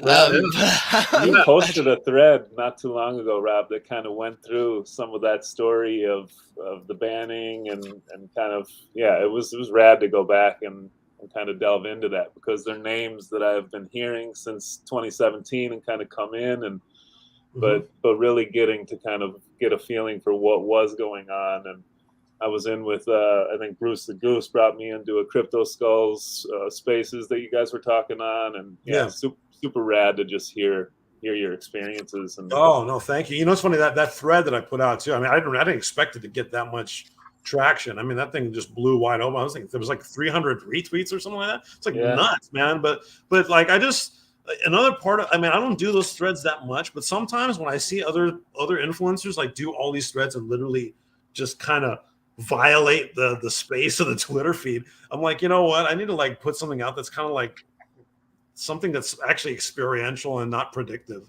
You know, I figure I'd tell people a little bit about what was going on. And and I realized too, is like a lot of people were coming in, but like they didn't know, you know, and here I am assuming they should know. I'm like, no, you're like, get off that high horse, Rob, man. Like nobody knows shit. You know, it's hard to learn all this stuff. So I was like, you know, I'll just type this whole like expose kind of, and I'm glad everybody received it well. And it's cool, you know. But I think that should happen with the music side too. I think, it should start ground up, you know, and just a collective of people that are just, you know, none of them are famous, none of them are like Madonna, you know, like, and I think that's where it's going to come from, you know. So and we got plenty of time. It's got to grow organically, and I feel like everyone's looking for this NFT project that like tomorrow is going to be massive, and you're going to get 9,000,000% gains. But if you can go up by 9,000,000%, that means that you're going to drop down by 98% in like a day. You want something that can build up slowly, because crypto art, if you were you came on the journey from the beginning, people were all selling stuff for like $50, and when someone sold stuff for like $100, everyone was like, "Oh my god, that's crazy! You've made it!" Like, it was like this big thing, and now people are like, "Oh, my artwork that I uploaded and didn't cost me anything to upload, it's not selling, and someone else is selling for $50K, and I'm only selling for $500." It's like, you're selling for $500. That's like infinitely more than any artist who had to like go and paint something got for like 5 years. Yeah. The space it's pretty amazing, but I think people, to build something new, like crypto art's been well established through just what it is. But to build a whole new paradigm, it's going to take like 2 to 3 years, same as crypto art did, to just like pop off and actually become something big. It takes a long time for that stuff to happen. It's never overnight. Like it seems like it happens overnight because you look at you look at the Beeple sale, and that happened in a day, but the whole build up of everything to that point was what made that happen. The whole community behind it, everyone speaking about it, it just reached a certain fever pitch that just made everyone want to be involved. And then the Beeple thing, for better or worse, I think was the catalyst for the explosion of NFTs. That's when it really entered the mainstream kind of consciousness, and from there it's been a wild ride for the last 2 years. Yeah, we would have had a lot more time to develop if Pac didn't call Beeple. Yeah, it would have been. Just gonna throw that out there, and I don't give a shit. I don't give a shit. That honestly, throw that out there. We could have used a couple more years of it being like a space of about 1,000 people to get bigger foothold for everyone, but we got launched into the stratosphere by the Winkletoes twins. In like, so I have a thing. I have a thing for some people that have to they have their hand held to get into the space, and then there's some that actually look for it on their own, which is which I think is the real like beauty of this space, is that a lot of these people that are in here in the beginning, we all had different entry paths in here, but we all were like stubborn. We're like, Bitcoin's gonna work. Like, I had to go through years of telling people that it's gonna work, it's coming, don't worry, you can call me crazy, and like the 7,000th person that's told me I'm crazy, and same with NFTs too. Actually, the Bitcoin people they still don't understand this, like we were the you've got to get called crazy. You're gonna get called crazy a lot in crypto and NFTs. You gotta just black out. That's all we were. As originally, it was the group of people who got called crazy in the last run. We were like, right, we're not missing this time. We're putting Pepe's on chain. That's what we're doing. We're all gonna be millionaires. That's. I don't care what anyone says. Yeah, I put up the stupidest price points for my artwork back in the beginning. Like Copy even thought I was crazy. He's like, dude, why are you putting up like $1 million valuations for your art, dude? Like, what is but even back, but it's like back then, like Twitter was so quiet. Like, Sasha, remember? It was like literally you throw a rock. Oh yeah, it was like, oh hey, Rob. I was like, oh, this guy Rob, this seems cool. Like there was like 10 people like tweeting about crypto art. It was so small. So when anyone came in from the outside and just started doing stuff, I mean, I remember we did it. We probably all did it a bit too much, but it was just like, hey, who are you? Who are you? What are you doing here? And then suddenly, what are you doing? Yeah, what are you doing? It's like, no, don't ruin our thing that we have going on. We got a good thing going on. And then suddenly hundreds of thousands of people joined all at once. It was like, okay, it's gone. There's no holding back this. And we were deciding like what kind of hashtags to use. Like, do we use Ethereum? Yeah, to use we were talking about like God, we were looking up like Google Analytics on whether it was better to say Bitcoin art, crypto art, blockchain art, or like what the most searched term was. I remember that. Oh yeah, like, this one got 30 in a month, so maybe I guess we're gonna use crypto art. Remember when Whale Shark was trying to champion rare digital art as a hashtag? God, it's such a mouthful. He was trying to push it. we got like 2 or 3 months of people saying hashtag rare digital art, and I'm like, that's too long. Yeah, it was NFT art. I think gone. You know, crypto art's the best one I've seen, and I know that was actually pioneered. It just sums it up in a little thing, and it separates us nicely from NFTs as well. It's still there, but it's kind of cool as a whole movement. I think this will probably be remembered as like crypto art with the subgenres within it, and then it will just become digital art, and then we won't know any difference between anything, and everything will just merge into one big blob, and it will be like the end of a cure. Yeah, right. I was saying, you know, like from my a little bit of like, you know, like the LeftHousr background or whatever. It started out as a like a bedroom record label in 2005, and then, you know, we started to like produce and make films and like distribute films by 2010. But it's always been like this online game, this digital game of like, you know, selling this art that we've been making, you know, and sort of like the model and everything has changed over the years. And like, you know, when our older brother, who goes by Fading Armageddon, got us into the space, it was like I was seeing like this time, you know, I was seeing like that, like this explosion of art, or like the mechanics of blockchain, like having like a big influence on like the music industry or the film industry. And like you know, when I was coming into the NFTs, it was like, you know, like I said, it was Steemit that I was messing around with, and then like it was like crypto games that I was looking for, and I stumbled into Upland, which is on the EOS blockchain. And it was like this whole all properties, you know, that are tied to real world properties, and they're all NFTs. And I was just like, whatever, fuck that, I don't care. Just how do I make money? You know, like I didn't even it just went out the window, you know, over my head.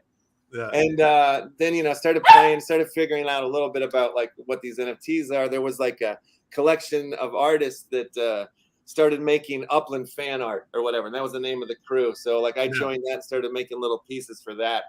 So like, you know, I was like getting this like education and learning everything about NFTs by way of like the Wax blockchain, while I was like looking at everything happening on Ethereum and just going, God damn it, this is way too expensive to like get in and fuck with. And like the gas prices like had really started to jump when I started to really look at, you know, the NFT space. So it was like, it scared me for a while. Yeah. And, you know, it took us a little while to like kind of like, all right, I'm going to jump in over here on the east side and like figure it out and start like, you know, getting involved in projects over there. And so now I feel like I'm like, you know, sort of balanced between these blockchains, and I'm looking to add more blockchains on. You know, I feel like the more knowledge I have, the better I'm going to be going into the future, you know, and but finding ways, especially because we want to release a film. We don't want to just release the film on like one chain because people are like such married to that chain. I want that person to be able to find my film if you're like, you know, a Solana person only or whatever. Like, so like trying to find ways to cross chain, you know, the experience of viewing a movie by way of NFT, you know. So it's so how are you gonna like how I'm curious, how's that gonna work? Are you gonna like sell rights to the individual bits, or are you gonna do like just is viewable through the blockchain, or how is that, how does that work? God, I don't know. They have so many different sort of like ideas or ways that it can go, and I don't really know what's 100% possible or not. But like in my mind, I just think it's all possible, and then you just kind of start moving towards it. And so, you know, like the plan is to release the movie in November, so we're like really kind of brainstorming and gathering our ideas and starting to try to build some of these things out right now. But I mean, I would talk about it more privately, but you know, like off the live, I would. Oh, I get what you mean. Yeah. But yeah. But just yeah, I don't know how to talk about it and not blow ideas or whatever. You're right. Yeah. It's best to keep them. Yeah. You know, it's funny too, because like for the film industry, like their approach to like the NFT industry, it's funny because this PFP thing, the thing I'm most fascinated about is it's a very small idea that really exploded into the pop mainstream, and all it was people just had this idea of taking their JPEG and using it and replacing their own, you know, profile pic. Yeah. Using that as a sort of a flex, which is not the best reason to do anything. But I'm just saying, like, it was a small idea. and that idea all of a sudden exploded, and now it's almost eaten the entire industry. And it just fascinates me that one little small like event, like just people doing that. Well, the cool and strange thing about that is that it's not even a technical mechanic thing that has anything to do with the NFT. Sociological, which is kind of neat, you know. It makes it a one key, little right? photo of an ape can change the world, right? It's kind of crazy to think that it's just it's almost nothing. It's just this. It's a drawing of a monkey, and everyone's been speaking about it for the last year. And I can't remember what. Like who would have thought? Who would have thought that? There's something. I think it was like 85% of Bored Ape holders. Like that's their only NFT. Like they don't have another one. You know? Yeah, so, they I thought you were going to give us a funny statistic. I thought you were going to give us a funny statistic. Like, 85% of Bored Ape holders don't have an IQ over. Don't even eat bananas. It's worse than that. That's their only NFT. That's like it's kind of trash. They never held a banana in their life. I swear to God. It's so weird.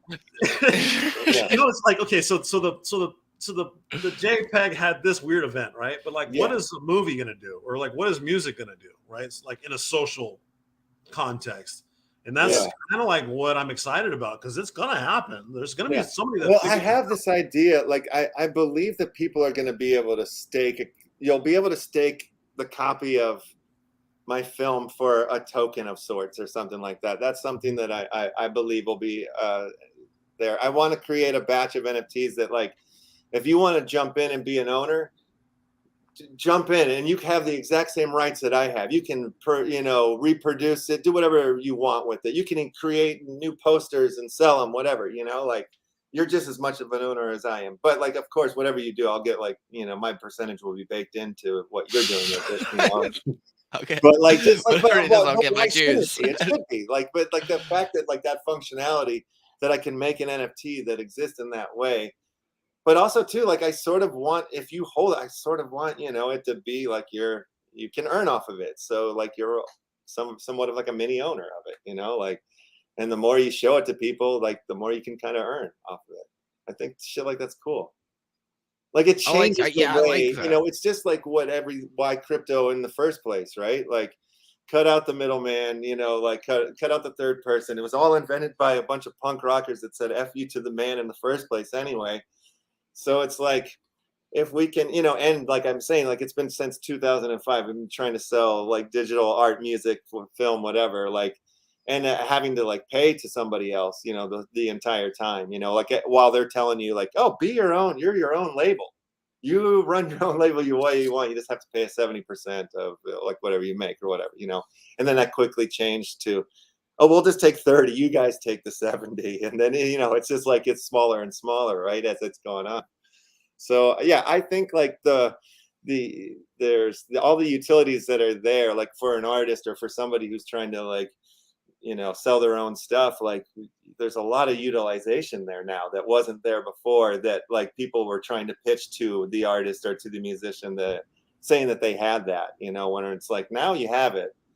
I mean, you just got to not be lazy and like get off to the couch, which is hard too. How come you guys? I'm looking at Twitch. How come you guys have your Twitch chat disabled? You should let the people on Twitch talk. A lot of people are watching. Yeah. Wait. What? It's set to what? I don't know. Like I don't know how to find your Twitch chat. It's I don't know if I'm being NFT dumb. Action News. Yeah, it should be running. No, I'm on that. Yeah, NFT chat's gonna do it. Yeah. Yeah, I can't find it. Maybe I'm being stupid. But yeah, there are a lot of people out there. If anyone has any questions going forward about FOMO, just drop us in, let us know. Yeah, please. But yeah. So I guess to bring it all back is super excited for this issue. I think this artwork is awesome. It's going to blow people away. And it's not that artwork. It's I don't know if I can show a picture of it without showing. Oh, you have? Okay, yeah. This is Yeah. That's issue 5, not issue 7. We skipped issue 6 because we never got around to making it. So maybe in the future we'll make an issue 6, but we're going straight to 7, like Windows 8 to 10. The missing issue. Nice. Yeah, we're missing the missing issue. It's hidden forever. But Yeah, it's I think this is going to be a super, like, an awesome launch. It's going out to like 500 plus people. I think everyone's going to be happy to be in it, see their artwork in there. There's been some technical difficulties switching around. Top left arrow tab to open chat. Okay, fantastic. There we go. You are there. I'm sorry. I'm definitely not pulling any punches, by the way. We're gonna hit everybody up in the seam. We got a lot of work in there, and it's just gonna be, I don't know, we might get shut down tomorrow. Elon Musk will be like, what is this FOMO? No, I'm just kidding. I wish. Yeah, exactly. No, hopefully we will reach that. I mean, the thank you page just for the amount of people who are involved is crazy. I don't know. Can I send you a link so we can do a little preview, but without you giving up the URL? Yeah, we can do that. Yeah. Let me do this. And then you can see the artwork as well. There's a few things to hold up. I have to go into Telegram because my Google is remembering everything. I don't need it to. I'll drop the link to the FOMO Twitter right now in the chat as well for anybody that. Oh yeah, that'd be perfect because that's where we're going to be announcing everything over the next kind of couple of days. Super cool. And then share links. All right, cool. I'm going to share this with you. Yeah, it's great work. Just what we saw in the past issues, all that work is incredible. Some really great stuff in there. Oh yeah, all I want to show you is page 1 of the new magazine because that is the artwork. Cool. You have to click it to get it to play. The text that comes up on it isn't actually on the actual artwork itself. That's just for the magazine. So you'll see it's kind of a little bit darkened, and then you click on it, and it should load through. We're trying a new system, Hazine, rather than So yeah, if you give it a click on the artwork, you'll see kind of the headlines move across. Oh yeah. This was this is this is so also people can't right click and save it. Yeah, we're cracking. Yeah, there's a lot of inside jokes that happen in FOMA. Gary always quits every issue. That's a meme that happened this issue. So that's good luck. I think my job, probably my primary job in FOMA, is to make sure that we don't implode right before we will release something. We almost quit every single issue. And I don't know how we got these things out. I'm serious. Like, sounds like one of the films. I feel your pain. I know it. Yeah, it's so funny. Yeah. No, we always have to give like a pep talk at the end. I usually copy and paste a speech from Independence Day. That tends to work pretty well. Such a great our good friend Jimmy Duvall. Yeah, exactly. That's the way to make sure that no one leaves, because after you've read that, you can't leave the mission. Jimmy's in Rabbit Hole as well. Yeah. That's cool. So funny. That's great. Yeah, I love it. But yeah, if you flick 2 pages in it, thank you, before you get to any art or anything's kind of revealed. And it'll just give you an idea of the scope of the magazine. Hopefully all those, we're trying it out. It does have a little, I think you can use the arrow keys. Yeah, the arrow keys are better, left and right. Yeah. It doesn't flip quite as nicely as Flip HTML5, but it allowed us to make a bigger magazine. Yeah, that was one of the big issues. Here we go. So, there we go. If you go back, and then back one. No, wait, back the other way. There you go. Oh, we went past it again. Okay, so this is the list of all the artists that are in the magazine. You can see these are all their Twitter handles. So it's absolutely massive. That's a little collage we made when we were designing the website. We were supposed to be designing the website page, and we ended up making that. So I thought I'd include it. It's pretty stupid. I see one of the Paul brothers. Very nice. I had an assortment of heads cut out on my computer, so they ended up in there. But that's not one of the artworks for sale. We just thought we'd put that there. Yeah, this looks incredible. Yeah, it's like the FOMA Bible. Now that I'm looking at that list, I think that's actually really cool to have, because if anybody really gives a shit about crypto art, man, just add that list. Go ahead. Yeah, it's like everybody you need to know is like on that list, and that's we've given some hacker out there a fantastic list of everyone to hit up. My DMs are exploding. Oh my god, I don't know. Proposition Do you make NFTs? Alpha trading or Sigma trading or something or whatever they're called. That's the ones I usually get. But yeah, so this is I guess this is the preview without going into the Celebella's magazine on too there much. too. Yeah, there's a crazy level of people. Like Rob did an amazing job of finding people from all sorts of spectrum. You can even see. Yeah, I wanted to fit in neat rows. I wanted to fit. Oh, awesome. Yeah, I wanted to fit it into neat rows, but we ended up having to put a line of ats at the bottom. There were just so many people. It's crazy. It looks great. Yeah. And I tried my best to just make sure that I hit every sector of the space. I mean, we got PFP projects in there that I thought, were actually like doing some cool shit. We got like the generative art stuff in there, 3D, just 2D, you name it. Just every single approach that I've seen that has marked its own little like planted its flag in the space to try to make sure that we got everything in there. And so I'm pretty happy with it. As far as going over the magazine, like the last couple of days, it's just a lot of cool shit in there, and I'm just glad we have it in there. So yeah, I'm stoked to put this thing out. Yeah. It's going to be a big one. It's going to be a big one. 6 months of work. I wish we could say non-stop, but 6 months of work. It's amazing. It takes time. It takes a lot of time. I know this. Yeah. And I just want to say as well, I'm super lucky to be working with people like Rob and Gary who are so talented, and likewise. I'm just a middle management kind of guy, it turns out. So working with people like this kind of changes everything. Gives me, the opportunity to get these ideas across and help in any way I can, and that is awesome. Like Rob and Gary really pulled this together. Obviously, the artwork is by them. Without them, there would be no FOMA, and it's they bring the soul to the whole exercise, and also keep it nice and neutral because they love all the different platforms. If I made the magazine, it would end up being a catalog. So without them, it's way better. Yeah, with them, it's way better. That's a double negative there.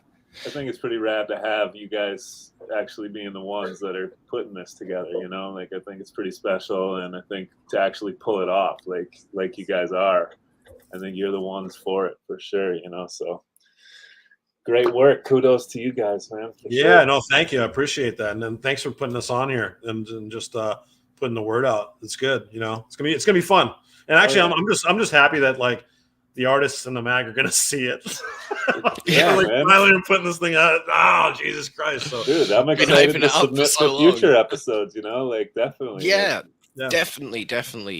Submit. We've got like we're probably gonna tone it down, like we said, and do like 30 to 50 pages in the future, because it's just fun and easy to bash out, rather than being the nightmare that is arranging things on Adobe Acrobat so double page spreads don't look weird, which I can tell you took longer than most of the stuff in the entire Mac because I'm too dumb to do the math that I know is related to being able to do that.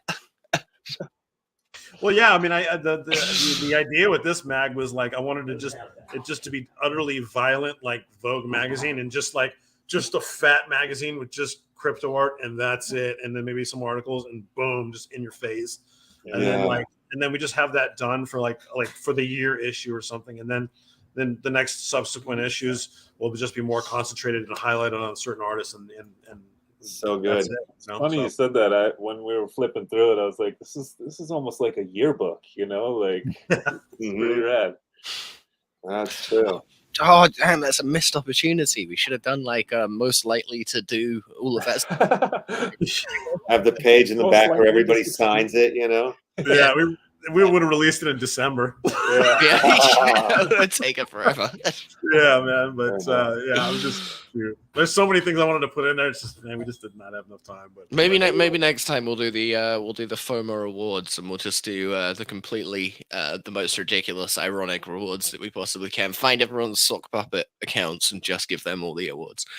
I think it needs to be a whole banquet ceremony where everybody shows up. Like it's got to be, suits and ties and everything, Something like the Met Gala, small, keep it small. Just a small thing, Yeah. No, I'm good sure if we stuff, come to boys. LA, we could get a decent sponsor. I mean, you can walk outside and get one there, right? Yeah, pretty close. Yeah. Yeah, pretty much, yeah. Before, we've had you guys on for a few minutes now. It's been amazing chatting with you guys for this long. But what's going on with MyBay? Is that still in play? Yeah, of course. So MyBay is still going, BAE. We kind of went a little bit quiet because basically there's two sections of the site now. There's the main exchange and auction place, but if you ever look in the galleries, there's new Japanese self-launched contracts popping up all the time. And there's actually quite a lot going on in there. It's just that we haven't combined the data, so we've very much, since coming to Japan, become a Japanese platform in every sort of sense of the word. Of most of the artists new joining are Japanese, and we don't have. We've almost become insulated like Japan has, which I guess for better or worse is kind of how it is. You can just click off the MetaMask thing. I don't think you have to actually connect it. Yeah, if you go to the gallery section, a lot of cool stuff is actually going on there, and there's still people putting their artwork out. Yeah.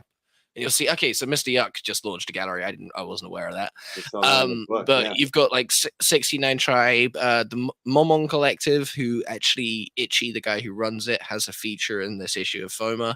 They're a tattoo artist collection. Old Greats, one of the biggest anime creators in Japan. He also makes hentai, but mostly anime. And kind of Senju, is a Swedish guy who does. It's fine. It's PC if you click on Old Great. It's fine to show. But he's one of the absolute biggest. A load of his sold, but like there's still some of his available. He launched these as like a special. There's not technically any nudity in that, but it is very Japanese. And but we've really kind of made an impact here, and we want to keep going with that. I mean, I love. I don't care what anyone else thinks. I love the way our website looks. I think it looks really cyberpunk, and that's what I wanted. So I want to like capitalize on that and just build in the Japanese market. Like that's my goal is to build this thing here. Beautiful. Because I think there's something cool here, and if that cuts us off a little bit in the short term from the US market, which I feel like it has a little, I think that's okay. Because long term, I feel like we're doing the thing that me and Rob are talking about, where a lot of that is we're going back to that everything being priced at like $50 to $100. That's kind of how we look at it. It's a lower price market, but you're going to get just as good art, and if not better. I want to build the next wave, and I think that requires having stuff that's affordable. There's also 69 Tribe is awesome too. There's a guy on there called Keisuke Moonshine, who's like one of the biggest music producers in Japan. He does these rabbits. There's also Anna Tsubaki, who's awesome too. But Keisuke, he was arrested. I can tell the whole story. He was arrested in the 80s for speed, which is like the lamest drug ever to get arrested for. And served like 20 years in prison or something in Japanese prison. But he was like, the biggest Japanese producer. He does the rabbits. There was actually a fake collection of his on OpenSea for a while that was selling, but these are the legitimate ones. But yeah, we've got some really cool people. The question now for us, I guess, at BAE is how do we get the word out? So that's our next phase and what I'm thinking about. Gotcha. Super cool. Yeah, it looks beautiful. Site is really nice. I agree with you. I really like the feel of it. Yeah, and I remember. Yeah, I like that aesthetic. From when it does switch to light mode. Oh, sorry. No, good. Go ahead. It does switch to light mode, but I hate the light mode, so never put it on light mode. My normal is dark mode for everything. This is dark mode. If there's no dark mode, this is my dark mode. Yeah, I remember when one of the first times you were coming on, Sascha, just talking about throwing the Cryptokyo events and kind of making a place for the artists out there and stuff. So I love what you're doing over there. Definitely. Oh no, thank you. But yeah, keeping this on track for FOMA. That comes out. Well, I guess 27th for me now, but it will be the 27th for you guys, and we're doing it based on LA time, because that gives us the longest lead time to do everything. So I don't know exactly what time, but it will be dropping 20. Should the dev come back and approve everything, it should be dropping on the 27th for 48 hours. So if you want to grab one of those unique FOMO covers, well, I guess they're not unique, but if you want to grab one of those FOMO covers, jump in, and that's the time to go for it. Well, I mean, I don't know when I'm going to collaborate with Gary again, so that's Yeah, you know, that's true. kind of. I mean, I'll just throw that out there. I mean, shoot, collaborations are kind of weird, like weird between all of us now. Everyone's doing so much stuff. Like I'm doing my own thing, and sometimes I'll collab, but like I just it's just like in a backlog, and I'm just been so busy with stuff, and it's just like back like years ago, it was so easy to collab with people. It's just like, oh, cool, another project, this and that. But now everybody's got their own trajectory and stuff, and they're just doing different things. So it's hard to get people back together and to do stuff together. So, yeah, I'm looking to grab myself a desktop statue someday here. Oh, thanks, man. I appreciate that, man. Yeah, definitely. Yeah, we should talk about that too, because that was Rob's recent P4P launch was awesome. Yeah, I wanted to. It's kind of weird. It's like the AI tech finally arrived on what I wanted it to do. Like that was like I started seeing like the VQ GONS, the generative adversarial network like technology. I've worked with them before, like on Super Rare. I've made tons of work like years ago with that stuff. But after I saw the VQ GONS stuff come out, I was like, oh, this is freaking amazing. You can type the prompt, and then the prompt, whatever the prompt dictates, the AI will try to draw what you're seeing, right, or what you're saying. But even the VQ GONS stuff was still kind of like iffy. Like if there was a portrait of somebody's face, like it'd still be kind of more like deformed and stuff, and like all this stuff, and like. But now the technology has gotten like way better, and then there's this group called Midjourney, and I was beta testing their bots and stuff, and what was pumping out was fucking amazing. And I go, okay, this is actually something that I would actually like to work with. Like aesthetically, it's all there.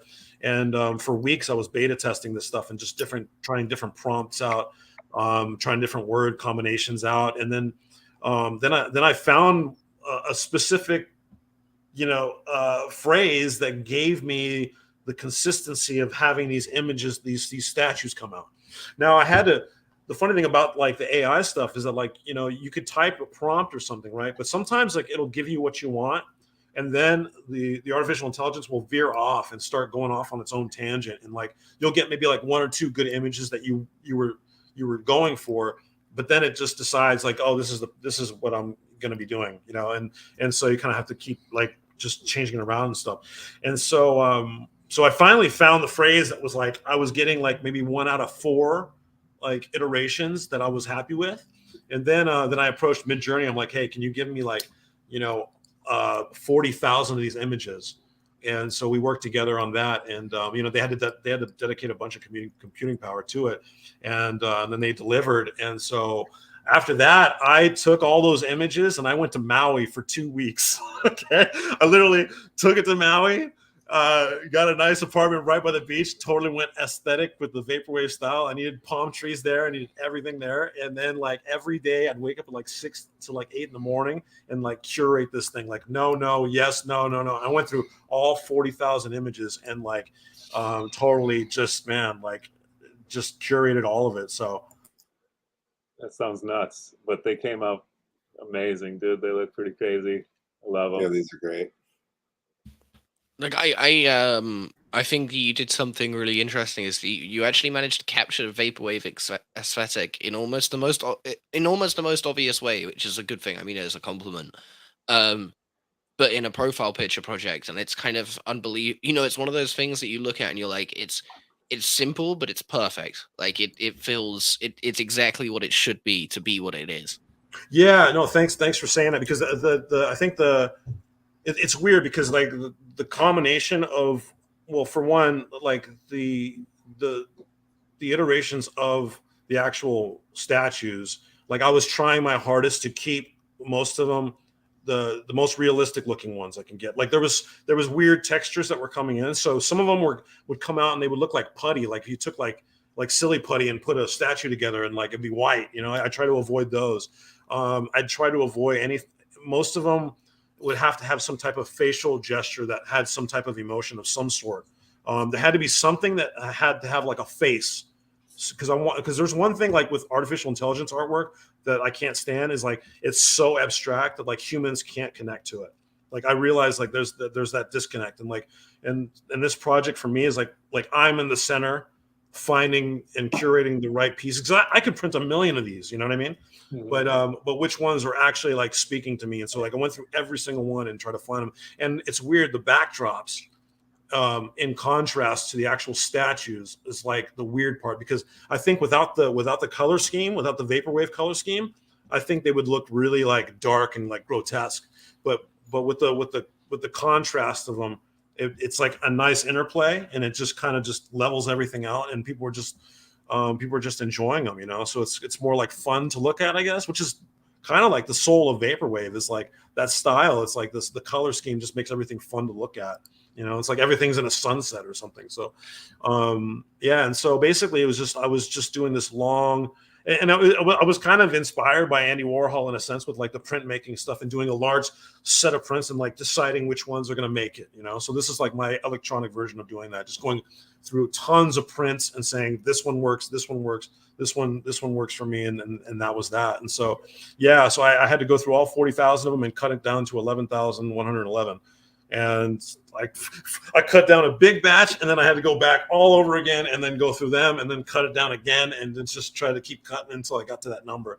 But I guess like this project, I'm really happy with it, because like part of it is my statement with artificial intelligence artwork is that you still need the human element to make it connect with people. And so you know, because you can see when people just print en masse these things, and it's like, yeah, some of them are cool, but the rest of them are kind of like, eh. Like I wanted to make one that was like all of them are fucking cool. Like, you know what I mean? So yeah, so yeah, I mean, we haven't sold out much, but it's kind of weird. Like we managed to sell. You sold over 1,500. I mean, I keep trying to have to remind Rob when he's talking about it. I haven't sold the whole lot. It's like, dude, that's more art than most artists will sell an entire lifetime just in one project. It's already like got amazing legs, and you know, if these were physical pieces, you'd have a warehouse full of them right now. So it's crazy, the world that we're living in. Yeah, you know what's cool is we're designing the like the future site to like house these things, and like what I want to do is like have a like an internal market, kind of like how the CryptoPunks do it. Like everybody just goes to the CryptoPunk site to go buy them. Like we're going to be designing one where it's a whole market inside of it, and I got other ideas of what I want to do inside of like when people click on their specific statue, like they'll have like a certain profile type and everything, and like possibly like an inventory, like. And all that stuff. So like I'm thinking about all that, but the person that's designing the website, her name's Eleni. She's a freaking genius. And she made a 3D bust of the one I've been kind of using as a mascot. And basically, like when you go to the site, you're gonna be able to spin this thing around. But she just made it like freaking badass. But like for AR stuff, like these statues, like man, just I don't know. We can bring back some of the old school, you know, the old Roman style, but futurist kind of thing, and just like an augmented reality, just put these statues in various places, you know, and just it's so sick. Yeah, it's like weird. Like put them around kind of towns, so like people go and see the busts, like using I don't know, like just any AR app they can actually that would be really cool. Yeah, because most of the AR stuff is like. Yeah, like it's, you know, I mean, it looks cool, but like most of it's kind of gimmicky in my personal like, you know, perception. But yeah, like proper like installations of things, and I think, you know, statues are just cool to have around. You know, like, you know, you go to Europe and that's kind of like the badass part of Europe is they still got these old, you know, statues around, and just gives it a certain type of aesthetic feel, just location wise. And so maybe like a futuristic version of that would be cool to like plant around and stuff. So, I mean, granted, it'll take some time to like make more of these 3D statues, but still like like the collection itself, like I'm happy with, and whatever builds from that is gonna be cool. So it's fun. I mean, honestly, I'm having a blast with it. So yeah, super sick. thanks. Yeah, I love this one. It's got like an Atlantis vibe to it. Like when you're talking about, I could see like a whole under all these statues underwater. Yeah, the color scheme too. Some of them, yeah. It's kind of funny too. Like going through all of them, like I would see some of the statues and like whatever abominations on their head, like it looked like a visor or like a printer's on its head. Like, but all these are like memories from my past technologically, right? So like I'll look at the statue and be like, yeah, oh, that looks like a PS5, but that's my memory of a PS5, right? So like somebody else could be like have some weird abstract technological memory of some of these things. So I've been actually more so enjoying like people like saying what their statue looks like. I'm like, oh, I didn't even see that. You know? Yeah. So it's pretty rad. Fun. Yeah. Oh yeah. Yeah. Thanks, guys. Thanks for letting me share it. Oh yeah, no, thanks for sharing that. Super cool. I forgot about those. Emmett, you showed me those, I think, when they were launching or something, and yeah, those are beautiful. Yeah. I need to get me one. And I didn't put any rarity traits on them either. That was the big joke of it. Is like I didn't want to have no rarity traits, none of the abomination that is like the PFP gambling. You know, like oh, I got the rare one. You know? Like I want everybody to figure out what the rare ones are.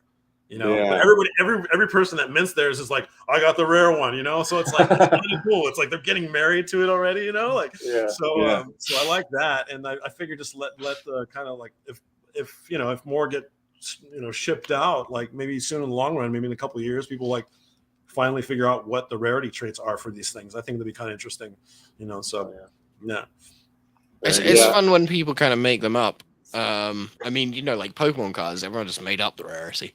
Like obviously some were printed less than others, but they were like, oh, it was misprinted, so this one's rarer. It's like, you know, that's kind of how it happens. It's the visual part. We have a symbol on our Action Family Club cards, and we haven't told anybody how how it works. Really, there's a whole thing to it, but it's just like just for fun, really. You know, like we have like an Olympic Games thing coming up here, sort of like probably towards the end of the year. But I'm thinking maybe I'll figure out a way to intertwine those symbol scores into the game somehow. You know, is like what I'm thinking. But there is no like actual usage for it. But we wanted to create it so we could put a usage to it, though. You know, so. And there is a structure to it. And I kind of know it, but not really, you know, and I have to look at the paperwork to suss it out. Yeah, I mean, it's weird how that happens, though. It doesn't necessarily have to have any use. It's just like if people either find it funny, and then all of a sudden it's like people want it. It's like that horrible drop that happened with that Kevin thing, that whole Kevin meme that came out. Where's like Kevin? Just it's an abomination. It's like everybody wanted this Kevin. You know? And like, Kevin memes have gone on for ages. What's that? Which Kevin meme are we on now? Oh, I know. But I was just making jokes at the time. I was like, this is like the Quasimodo of like the PFP world. Like you guys birthed him. Oh, you're DJing birthed him. Now look at him. You know, like revel in your birth. How many like derivative collections, Kevin collections came out? And it was like, I was actually, I think I stepped away from the space for a second because I was acting in a movie, and I came back and I was like asking brother, I was like, who's this Kevin guy? and I think you were like, I don't really know who this Kevin guy is. So I looked it up right then and there. We're like, oh, okay, that's what's going on here. And it was funny too, because I tell some people, I'm like, yeah, did you actually look in the trait section? There's a trait that says Kevin. And then they start laughing even more. They're like, oh, that's utterly ridiculous. Yeah, just too funny. But such is the way things. Like intertwined jokes is like one of my favorite things about this space. There's so much of that in there. If you look for it, it's great. Yeah, the comedy is great. You've got to keep up on the memes, otherwise you get lost. There's so many contents, like you have no idea what's actually going on by the time someone actually makes the joke. That's kind of your first footsteps over, like you were saying, you were more on the wax side and you come over to the east side, and now it's like put out a couple pieces that were geared right around the Melvin Mike Tyson punch out thing, and yeah, it's just fun. It's fun to kind of act in those moments and get involved. And yeah, no, it is. It's great stuff. Yeah, what brother's talking about is we created the. I'll bring it to the screen so you can see it. Oh, It's yes. a Melvin Pepe Punch-Out Club. And Melvin was the guy that Mike Tyson just beat up on the airplane like a few weeks back or whatever. Oh, yeah. I Did you hear this? I Yeah, was watching the news clip some for it, guy and like was- that, there was his face. I just grabbed it from YouTube or whatever. But like Melvin, I'm like, dude, he's doing Pepe. Like He's doing Pepe so- in his face. All I had to do was he's make him so bring him happy. and read his lips. Yeah. It's basically it's just him so happy to meet Mike Tyson, and then it cuts. He's And like, then he it's was so just smug. him. Yeah, no, it's just him Control. there, like looking sad because Mike Tyson punched him in the face because he was being annoying. Yeah. So then that turned into the Azuki Pepe Punch-Out Oh, nice. Club once that happened, with the different rug traits here. You can get a 1 or a 2 or a 3 rug Azuki Pepe. You never know. Stupid shit. It's great. Yeah. It's the evolution of it. I like that. yeah. Fun. But all right. Well, I think we should let you guys go off into your lives and make more art and stuff. I know that there's a lot of pages there, so I know that you guys are busy as hell. Oh, So, man. Thank you guys for having us on, man. This is great. Thanks for coming, man. It's Yeah. a huge pleasure. Pleasure meeting you guys, too, for sure. Big fan. So awesome to have you join us, Yeah, Rob. absolutely. Definitely, and always cool to catch up with you, Sasha, for sure. Love to share the film with you guys, actually. And just love to see it. Yeah. Oh, yeah, sure. definitely. Yeah. And make sure you link the VOD after on YouTube, where you can share it around for people to see too. We'll do. And awesome. What are people doing in your Twitch chat? What's this play with the exclamation mark? Well, I think they want to play a game, so maybe okay. we'll off right now. I was like, wait, guys, I have nothing. There's no marbles. Get these set up guys right off. now. These animals, they're just here for the free stuff. Been an You hour and no animals. games. You guys are like ready to play, and we've got nothing on the board yet. I'm going to yell at people now in the street. Play. When play. When Play. All right. So how does this work? NFT, yeah, when play, it's just exclamation mark, like they're trying to send the command, but it's just not going through. All right, now here they all come in here. So yeah, this is pretty Critter cool. Craft. This is on the Wax blockchain, but it's pretty cool. They have like several different games that we can play, and it's like a battle royale style games. We'll probably play Super Doom Roller, Pin Roller, or whatever it's called. But it's this evil pin that comes out, and everybody that enters I Play, they have the ability to move. It's a grubfish. You're going to control a little grubfish, and you can like swim around to try to avoid death. That's sort of what happens. And then the winners go away with some NFTs. Yeah, we'll give away some of our DigiJewels that we were talking about earlier. So these are the little gifts. You got to blend them up to get to the songs by E.E. Left here. And this is our first batch. We're going to put out a second batch here pretty soon. How do they control themselves? Do they just like type It's more left or commands right in in the chat? Yeah, Oh it's wow, like that sounds like a exclamation nightmare. points. Well, like the Super Doom Roller, there's there'll be 4 boxes, 4 squares. So it's A, B, C, and D, exclamation point. And then your guy starts to move. But once you've made a move, you can't not until he stops will you be able to make another move. And there's like a 5 or 10 second delay or something like that too. So you got to be sort of you got time to delay, right? Yeah. Yeah. This is like it's good fun. It's like it's like soft gambling. I like it. Yeah, you can't lose though, right? It's gambling with no losers. Yeah. That's the best thing. Yeah. Yeah. Oh, another fun one. If you're into that is we got to get him back on the show. It's been a minute, but is the crypto pick. Yeah, that one's pretty fun. Yeah, this game is super fun here. Like you just go, like you can kind of play these like little mini rounds versus like another person or whatnot. But it's like a 3-minute match or a 5-minute match.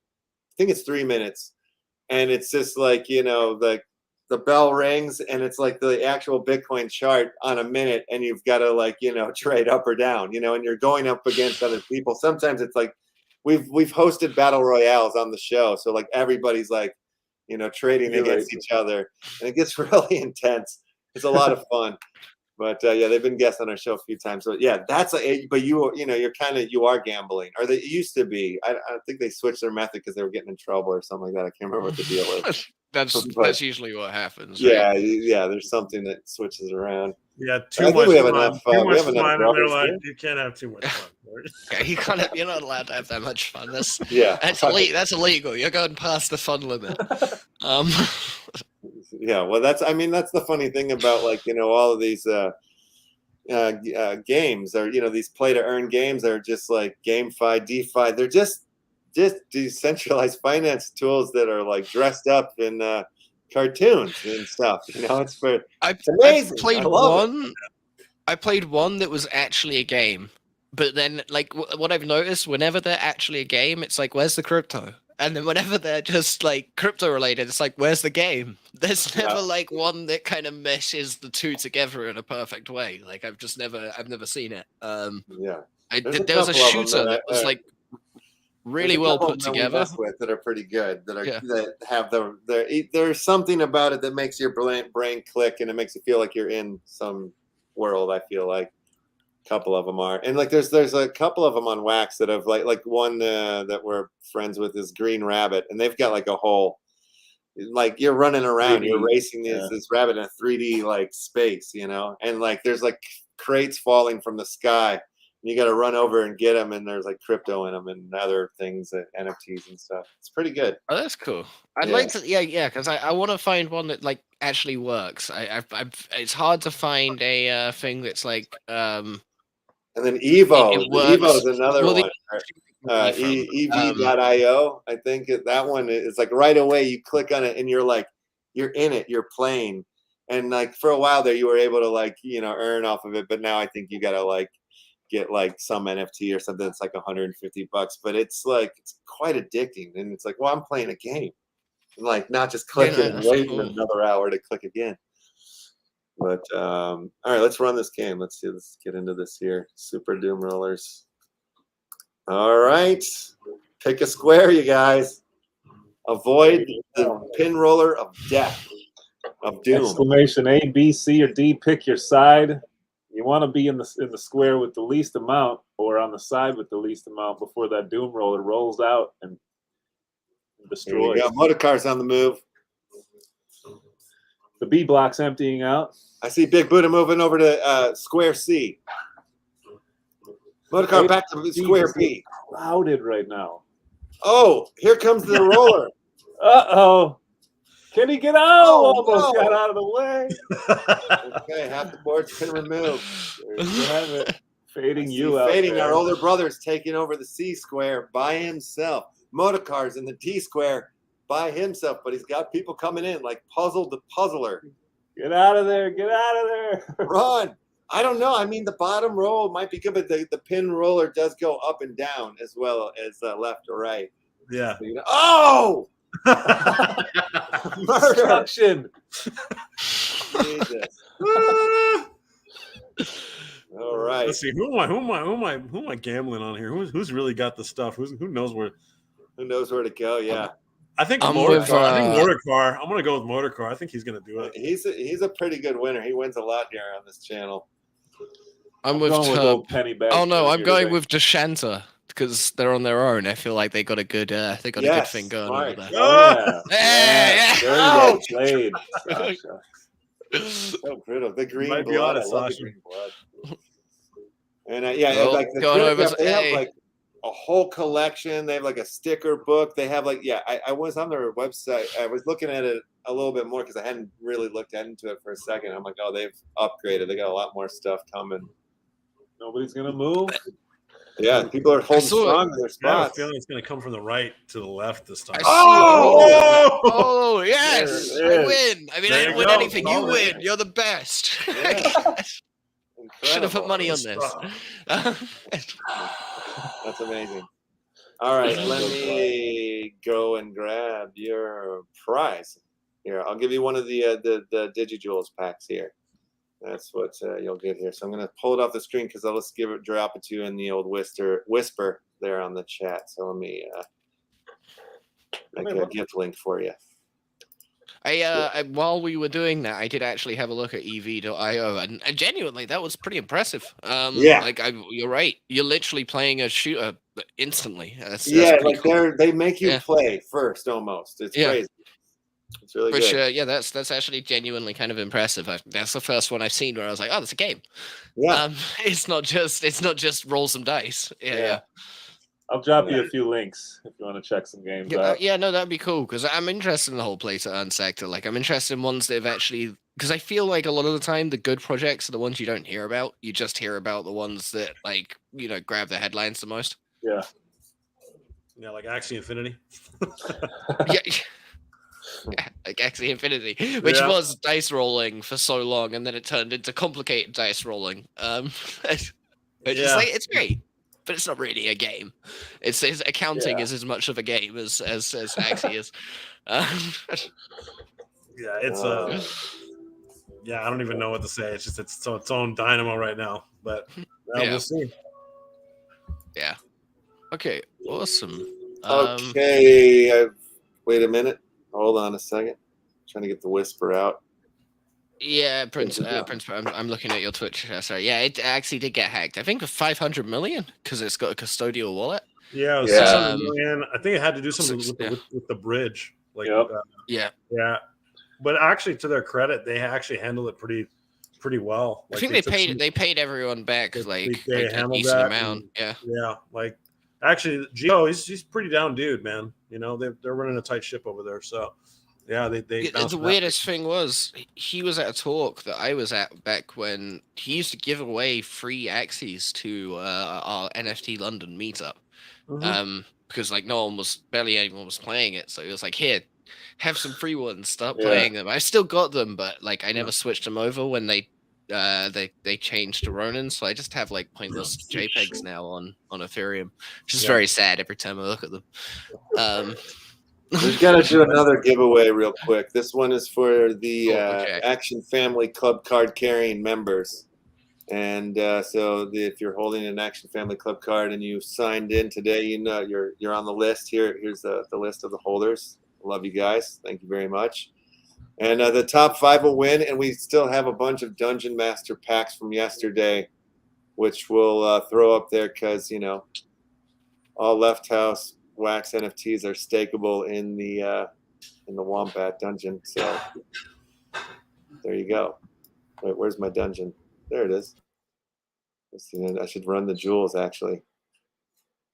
I got to do the. Oh, you got to make sure you're human first, though. Yeah, I know. This is the real test. All right, go Wombat, go. Are you guys out in like LA, right? Yeah, in the Los Angeles. Because I was just wondering, it asked you to identify the palm trees. I've never been asked that before. I wonder if that's like regional. Like these are things that you see around you. Yeah, that's so weird. I wonder. That's funny. Yeah, I wonder even if you get the palm trees like on the in the Midwest here, like in Chicago. Probably not. Identify the redwoods and the mountains. Where are you, Rob? Yeah, I'm in LA. I'm in Culver City. Oh, you are? Okay, cool. So it wouldn't be different for you. All right. Yeah. Damn it. Brother made it out to identify the palm trees. I wasn't able to, but brother. Palm trees? What's that? I'm just asking people in the chat. Somebody in Seattle, did you get palm trees on their prove that you're human or not? I'm just curious. They are natives. No, they're not. No, I know. They're all shipped in. It's like in Japan, it'd be like, pick the takoyaki bowl. What's takoyaki? I don't know what that is. Identify which one of these is sushi. Or which one of these is a Japanese person? Oh, that's very politically correct. But no, I was trying to find something that would be like regional that wouldn't be offensive. Like, yeah. Oh no, I can only think of offensive things. It's fine. I'm 1.2% of the population here. I get to say what I want. All right, cherry blossom trees. There you go. There you go. Cherry blossom trees. Exactly. Identify the anime husbander. Yeah. Congratulations to Fat Boy, Fat B, Dirty Hamburger, Sensei Bullraj, CMC Ski 123, and Nifty Skaters. I'll send you guys some packages after the show. You've done it. You want it. You've done it. You want it. God damn it, you did it. Congratulations. Yes, indeed.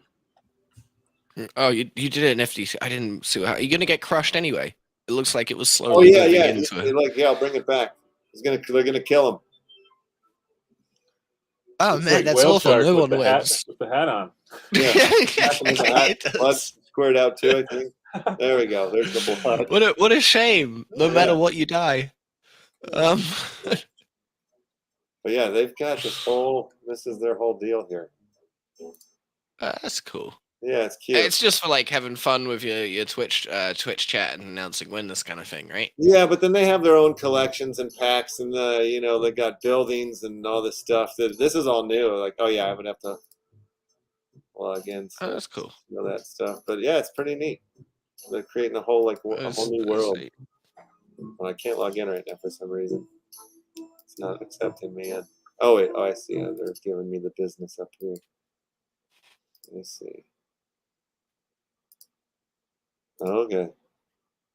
All right. All right. Well, Pick up the goose paper real quick. Yeah, I know. Oh yeah, see, they got like these little stores and stuff now. It's pretty neat.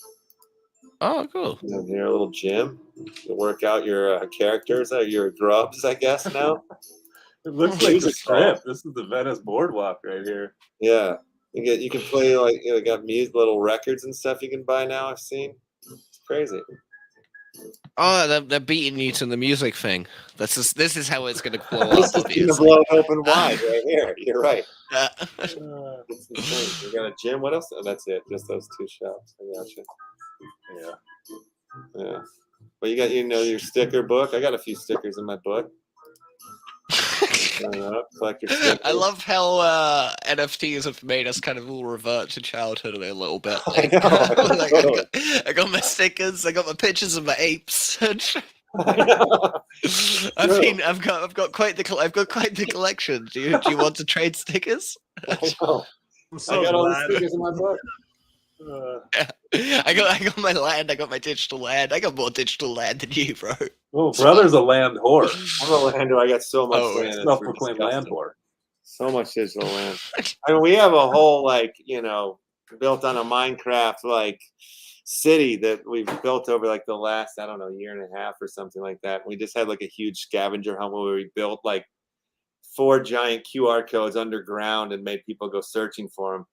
And it was crazy because one dude who lives on a tiny boat in New Zealand found 3 out of the 4, and one of them was really, really hard. He stayed up all night into the morning and found it at 9 a.m. or something like that. It was crazy. It was a great story. I loved that it was him, this guy that found it, and it wasn't somebody from our community. Normally, it was he just saw a post that I posted it randomly somewhere, and he's like, "Oh, I'll get into that," and he just swept the house. It was awesome. Yeah. Oh yeah. It's good times. That's Yeah, I'm all about it. I'm for me, it's I love it all. I'm interested in what kind of utilities, what can you do with an NFT that I haven't seen done yet before? What's coming around the corner? I'm always staring at the wall in the shower for too long and this dreaming up crazy ideas of what you could do or what I'm fascinated by that. I love what it's done for art. I'm very excited for what I think it can do for film, and and also for music, and just for the whole goddamn world. But I'll dive in. I'll check out anything on any chain. I don't give a shit. It's all interesting and fascinating to me, and worth a look. Yeah, I think that's for me. That's one of the biggest things is it gave digital art the appreciation that it deserved for a long time coming. Yeah, and that we just needed that. And I keep saying it, but it's gonna be nice going to a bar and 3 years from now, and people are like, "Oh yeah, I got a couple X copies, or I got this, or I got that, or here's my collection real quick," and just that's part of the bar conversation instead of because music's primarily the most popular one. It's oh, what do you listen to? I listen to this and I listen to that. Yeah, right. But you don't really go, hey, who's your favorite visual artist? It's not really it's kind of still a niche conversation. But I think now that it's getting so blown out and more widely accepted, that's going to happen, which is going to be great. Shoot, everybody's going back to art school. Yeah. Hell yeah, Yeah, it's true. It's so true. Super cool.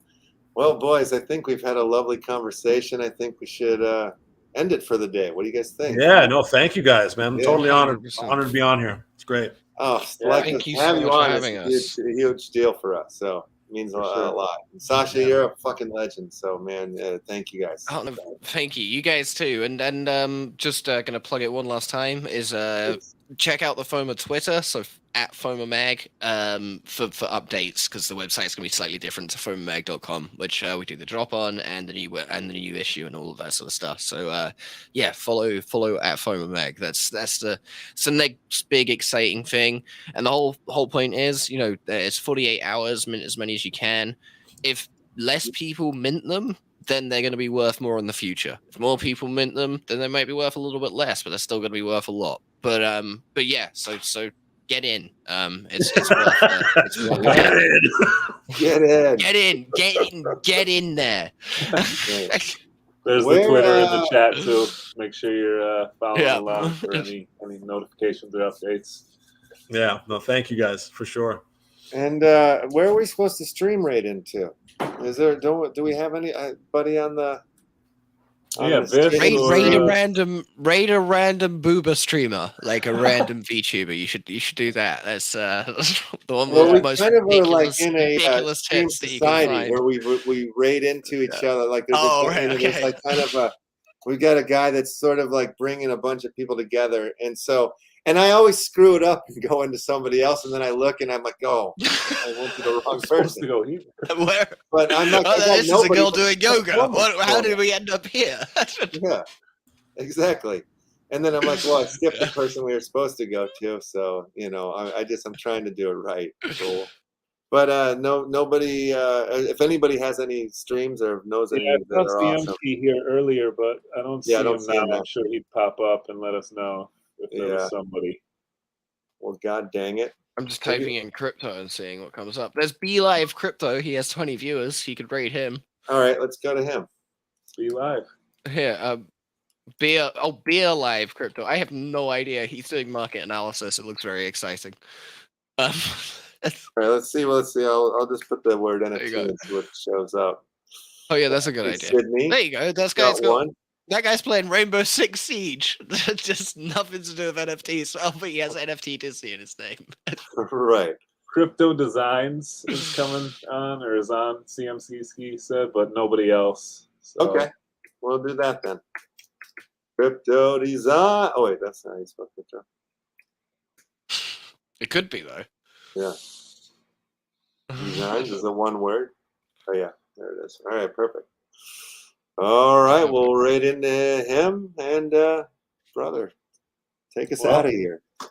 Tomorrow, it's Crypto Monkey Friday. Join us 1 p.m. PST. I definitely want to thank. Oh no! Hold on a second. It's not Crypto Monkey Friday tomorrow. No, it's not. Soulcraft Friday. That's happening. Right. Yeah. 1 p.m. PST. You know the deal, Action family. Big up to FOMA Mag. Make sure you're following them, and Rob Ness and Sasha for coming through, sharing their stories. And we do as we always do around this time, and I bid you adieu. Oh, I wasn't prepared for you. I'm ready now.